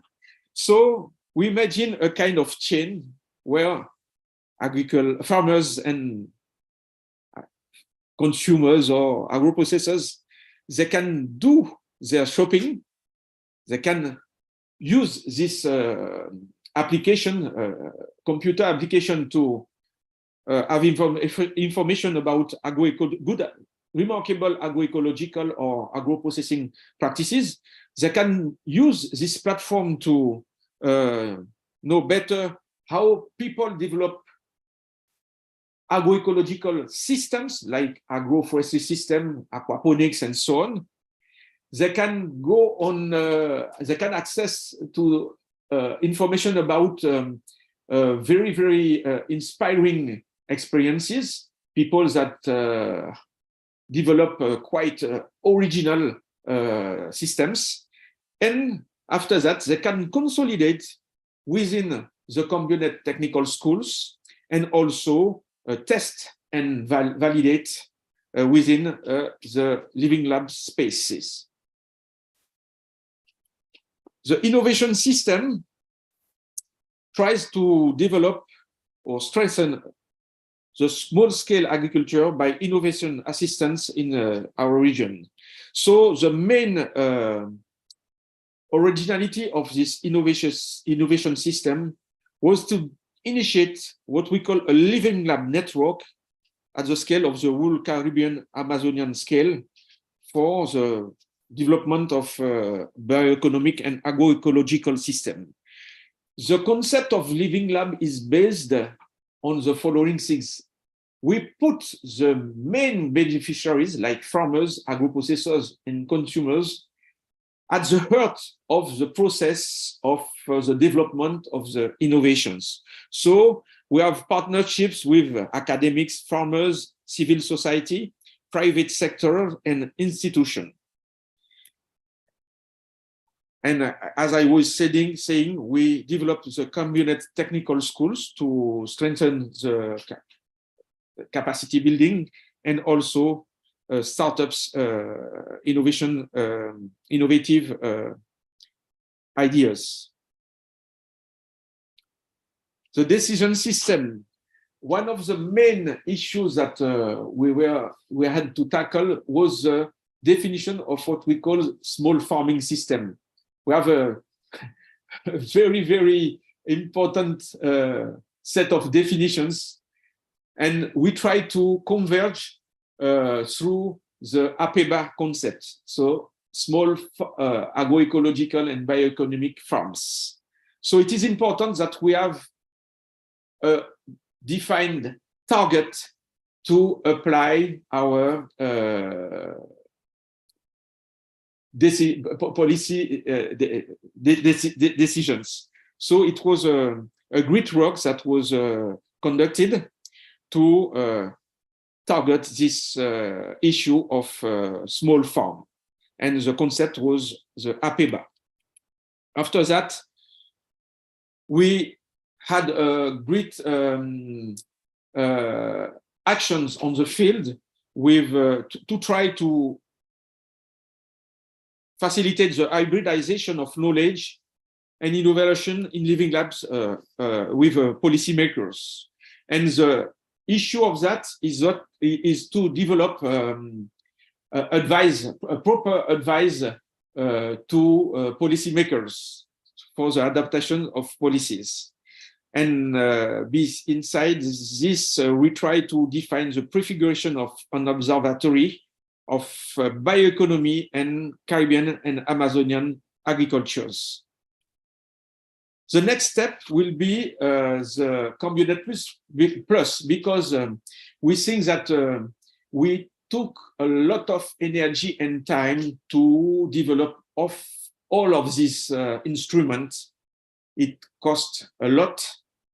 Okay, now they exist, and we have to improve them. And for Community Plus, we will start by creating what we call an NGO, which will be called Community.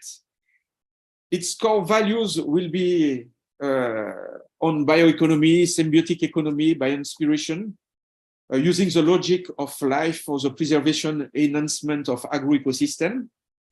Our geographic scope will be for, in the first step, the whole region of Caribbean and Amazon Shield. Our mission will be to initiate and activate virtuous transition with a focus on raising young people's awareness of the new careers offered by living system and their integration into the professional sector. We have a great network with our consortium, our Community consortium. We have also the Caribbean Food Crop Society network, and we have also farmers and agro-processors network with ACARI, APECA, and other associations. The official launch date of the Community NGO will be on the closure of the project on November 13th. And this NGO will have the task to support the next phase of our Combunet project. The general objectives and benefits of Combunet Plus are thus following. We will try first to consolidate and extend the existing system. This is what we call the scaling up. We will extend also the networking by tackling climate change issues, IPM, integrated farming, public policies, and so on. So we will try to develop a thematic network upon these issues. The second objective will focus on the increasing of the services and business component for producers and institutions. It will be the role of the observatory, but also the role of a network of startups. We will support higher education. We will try to develop a Caribbean curriculum master on bioeconomy. Okay, we will support training, dissemination, and also what we call a territorial action plan with regenerative bioeconomy. And the last objective is to contribute to the visibility and international attractiveness of the project area. We want to position the Greater Caribbean as a hotspot on the international scene. And we want also to contribute to the implementation of the regional integration process with the OSCS and CARICOM.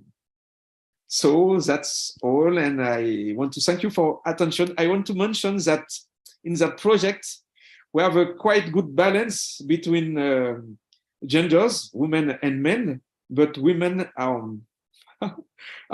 more important. We have 27 women in the operational committee against 22 or 24 men. So thank you for your attention. And sorry for my English after. Thank you, Harry. Thank you very, very much. I can see Anthea is already itching to ask some questions and have a conversation here.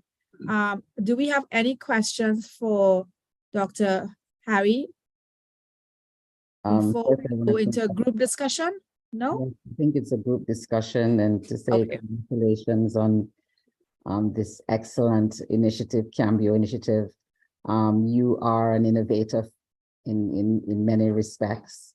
I must say that Ms. Perch is a significant innovator in her space as well. And yes, Anita Grandison is no small feat. She has a mammoth task of bringing the region together to understand how we can get dollars to our NGOs. So this panel is quite established, and then we are privileged to have you all here to join us today. Since you presented, Mr. LaFontaine, I just wanted to hear from you in terms of, the issue on research and innovation interface. Yeah. How do you bridge the gap between academic research and practical innovation in the context of agroecological transition that you're presenting here? So how do you make that, how do you bridge that gap? Yes, thank you for your question. I can say that the integration of academic research and innovation is one of the great challenge of the project. When we try to tackle such an issue that the bioeconomic development of territories, we have to develop a new approach, and we need to bring academic knowledge. I supervised a training work in French Guiana relating with the bioeconomic development of the territory of Monsineri Tonne Grande, but you cannot imagine the work we had to done to bring the new concepts that are represented by the bioeconomic challenge. So we need this academic knowledge. But what is important for us is to try to develop a continuum between academic knowledge and innovation.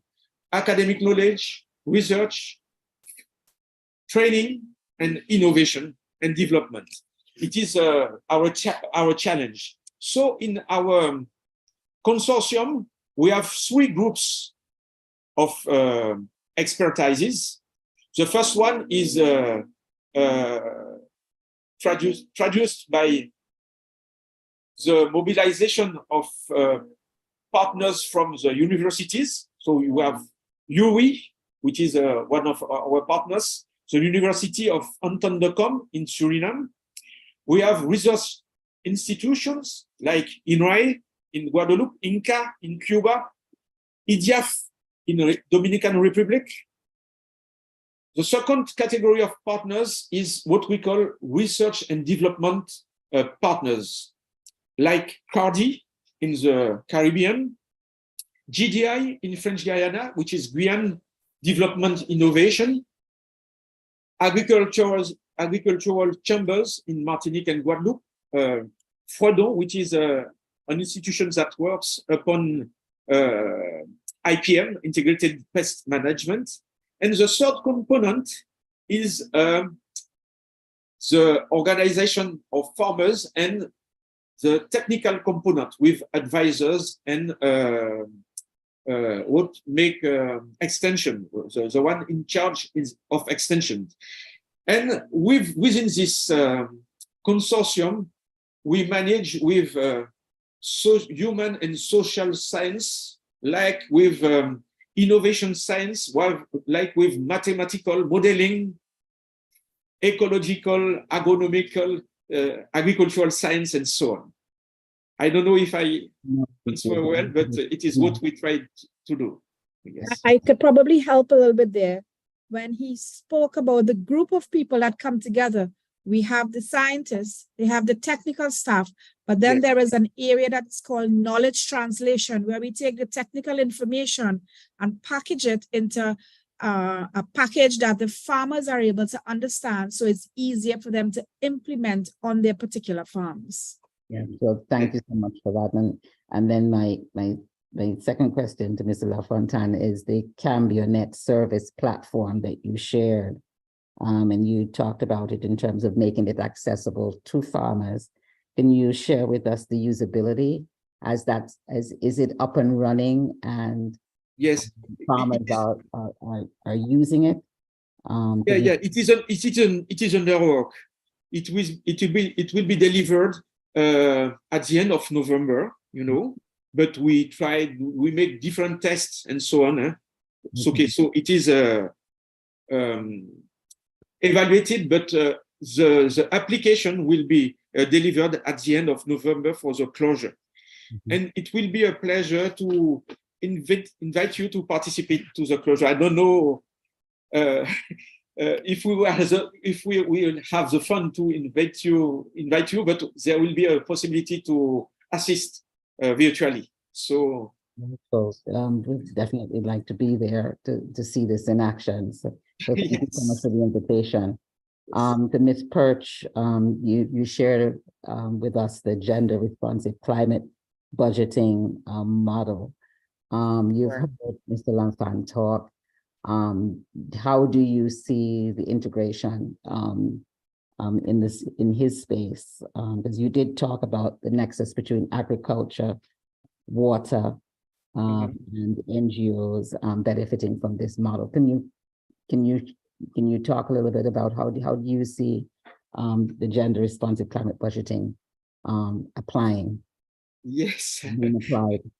Great question. Well, thank you for that good question there, Ms. McLaughlin and Dr. LaFontaine. Well, I mean, it definitely, when we developed the tool, it was pitched more at those who'd be working on the national budget. As I said, the idea of the tool is that it should be accessible also to NGOs who are looking at projects. I think it can be useful Also to those who are, working in the trenches, it will need to get some adaptation.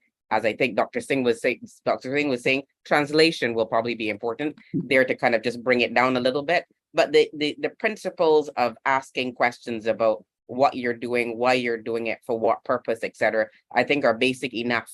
I've made it very simple. Are enough, and there are things that I'm sure that the average farmer is already doing. He may not, or she may not think of it that way. I may not be thinking that that's what they're actually doing, but they're doing that financial planning to be able to, stay afloat and to be able to meet their costs. And so I think there are ways in which we could translate the document into something that could be more accessible to the farmer, because I think we're all invested in the farmer having that capacity, that self-reliance, that ownership, that buy-in to be able to make some decisions themselves. And the more they can anticipate and make key decisions in terms of when they're planting, what they're planting, what kind of technology, what kind of information they need, how and when they go on to CambioNet, for example, or they use other forms of information. That's where we would like them to get to in terms of building their resilience. And so I think we could definitely look at some of the elements that are there. The tool, was also developed looking at the water sector. It looked at employment.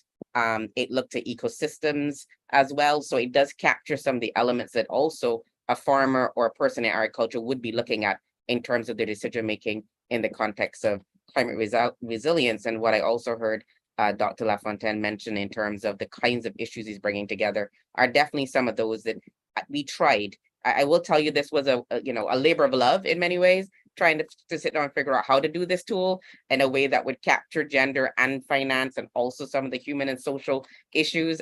So I think we started, but I think there's still some more work to be done.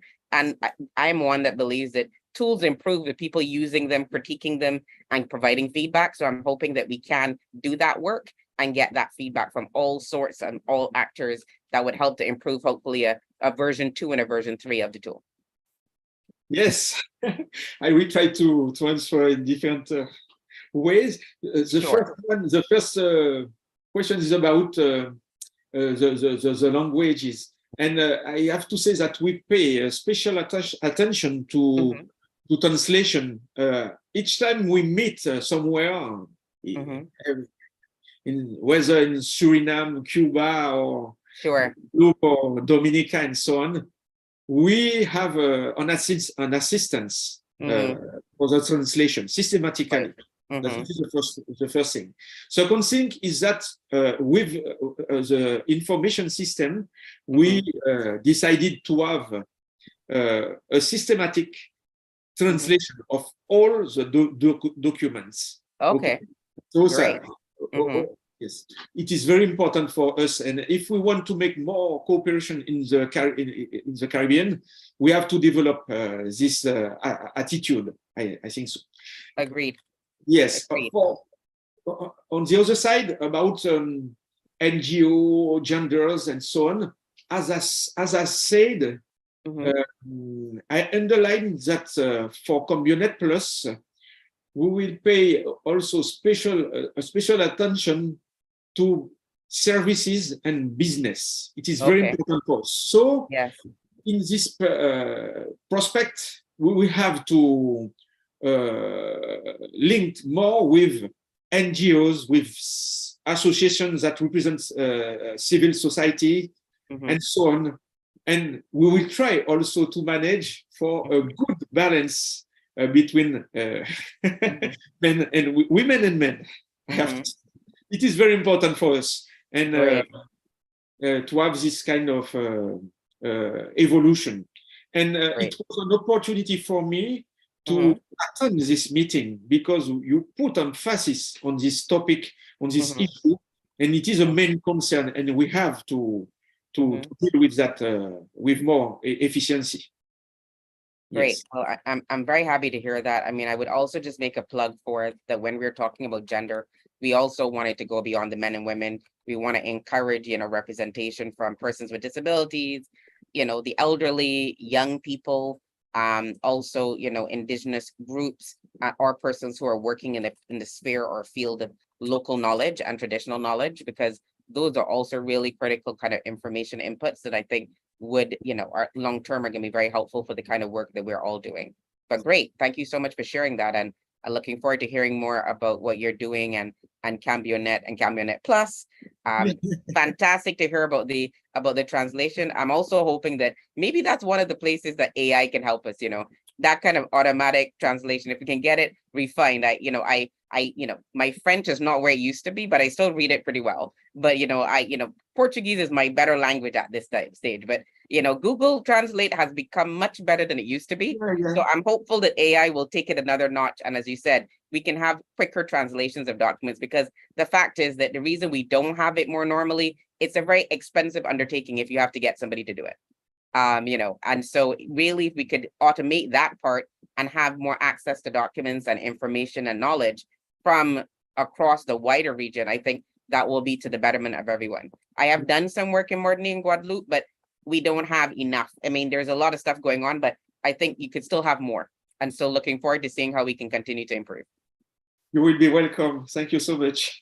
Thank you as well. Thank you both. Michelle, do you have any more questions in this regard? Because I always enjoy these conversations because this is my area. I love what I do. So it's very, very good to see so many of us who work in the same space of both the very technical aspects of agriculture and the very important aspect of financing, because agriculture is often the least financed area. Yeah. All right. And we struggle to find financing. Yeah. We tout it. It's important. Food security, food sovereignty is important. Climate change is important, but it is often at the bottom of the pile. And I am very, very grateful that these two ladies presented today. And we're now in contact with each other. And Lisa, I am in Barbados. Let's have a conversation. Oh, absolutely. Let's do that. Yes. And we need to move forward together. Yes. Absolutely. That's why we want to move through the NGO concept, because it offers more opportunities for funding with private and public funds. Yeah. Absolutely. Thank you. So can we just end on an optimistic note in terms of where we see ourselves in the space around accessing funding for the Caribbean within our respective spaces, within agriculture, within gender, Anika, within capacity building. Where do you see, what does the future hold for us in that space in terms of funding for the work that we do within our respective spaces? Is Anika here? No, there was a cut. I didn't listen. Let me see. No. No, I think I'm not seeing her. No, She's Anka's here. there. Yeah, she's right there. Yeah. She's here. So I know for Anka, you're still muted, I think. Mr. LaFontaine for his phase 2. Oh, sorry. I wasn't sure if I was meant to go first because I was last on the list, but I can go first. So I think in terms of looking sort of to the future, I think there is a lot of climate finance that's going to be mobilized over the next 2 to 5 years. Because that's what everyone's pushing for at the big sort of global meetings like COP, etc. So I think there is a lot of sort of momentum here to mobilizing more resources.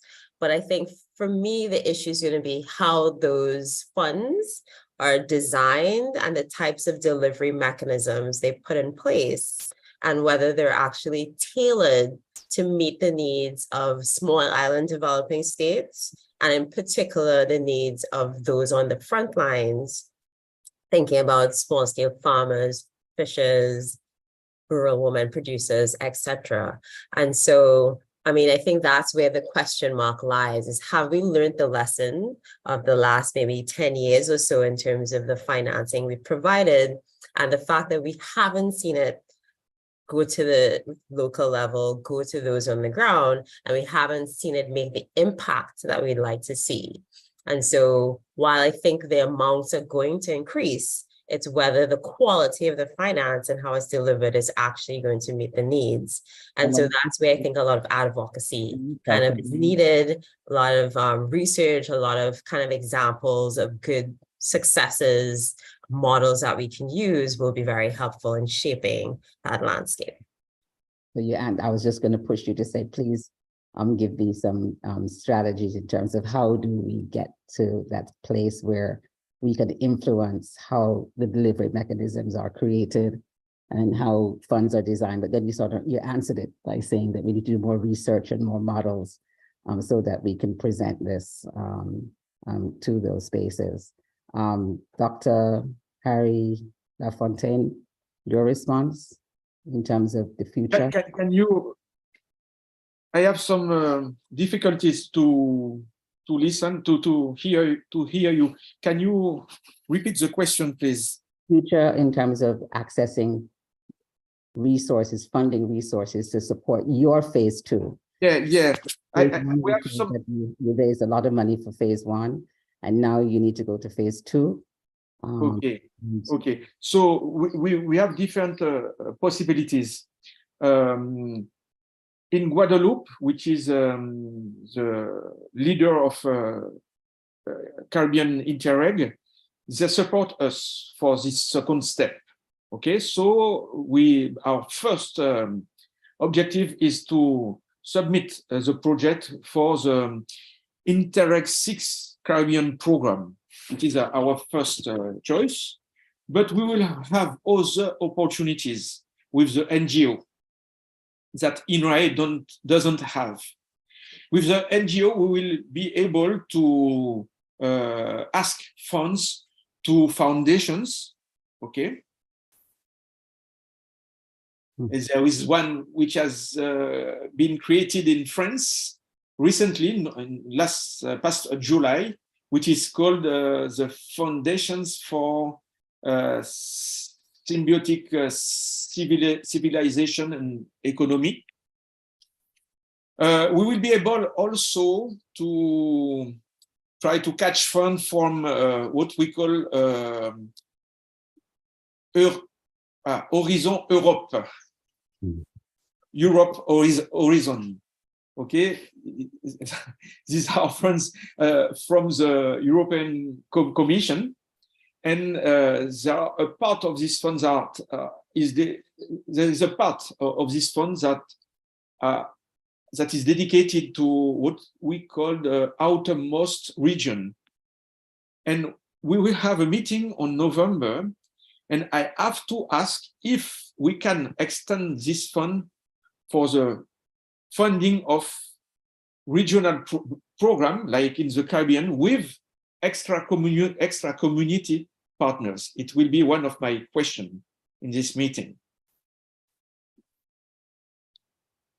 So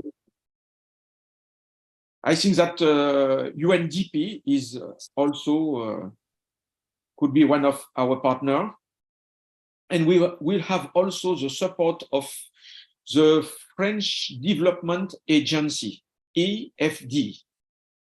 Yes. Well, what I would say, I thank you for the invitation, and of course, I appreciate your thinking about, more inclusion in terms of less, and including the partners that are around the table and looking at what the community partnership should look like. So the answer is that we will, after this meeting, we will talk about, future partnership and how we can be supportive in the work that you're doing. Thank you so much. Ms. Perch, you want to share your thoughts in terms of how optimistic are you in terms of us accessing climate finance funds, here the different approaches. Anika, in terms of the work that she's doing. You heard Mr. Lafontaine. What are your thoughts? Well, thank you again for the opportunity. So, I mean, I'm always happy when I come to events like this and I continue to learn myself. It's been fascinating hearing as much as I'm in touch with ANCA, I always hear interesting and fascinating new stuff from the work that Canary is doing. And it was great to meet and hear from Dr. Lafontaine. I am positive. I think that, many times we're making small steps, but also big leaps forward. I definitely would say that after doing this work for about 7 years, the conversation on gender and climate is at times a lot easier than it would have been 7 years ago.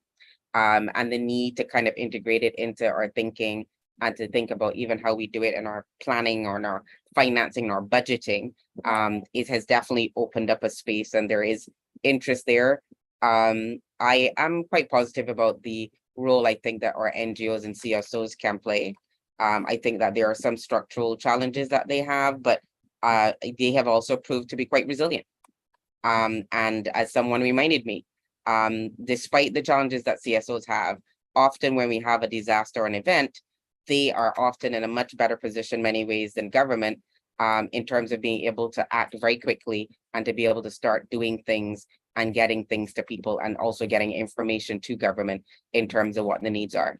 I think part of it really is understanding that those things that perhaps we take for granted have value, both an intrinsic value, but they also have financial value. The time that we save in trying to find new information is valuable. And so I think part of the key work to go forward will also be in terms of improving our governance frameworks, the platforms and the mechanisms that we're using. And so I think lessons from CambioNet and other work that's being done, I think there's been a lot of investment by Canary in terms of boosting the profile and the capacity of the CSOs and NGOs and their capacity to deliver. And so I think, the next 5 years is going to be a really critical time in terms of really taking that forward, in the next step. Maybe with the 10 or 15 that ANCA has talked about, but hopefully that behind that, we're bringing forward the next 10 and 15 as well. And so I think it's really about, taking steps, and it's a pyramid. So I'm quite positive and happy to support and, and continue to leverage that work where I can. And the work that we're doing will continue to be an advocate for, multi-stakeholder engagement and the role of NGOs and CSOs in anything that really has to do with national and local and community-led initiatives for resilience and climate change adaptation. Thank you. And so I'll turn it over to Michelle to give the last word on the session. Thank you so much. Yeah, thank you very much, ladies and gentlemen. I want to thank you all for participating. As Lisa said, the future is bright for funding in the climate smart space, climate change space. And I wish us all of the best. Anthea, thank you very much for arranging these sessions and bringing together these very, very wise people, both young and old. And it's good to see a mix of both a young group of persons presenting, because it gives a different perspective. So I want to thank everyone for participating today, and we will close off today's session. Thanks a lot, guys. Thank you. Thank you so much. Thank you so much. Thank you. Bye. And we keep in touch. Yeah. We will. Definitely. Thanks again for the opportunity. Thank you.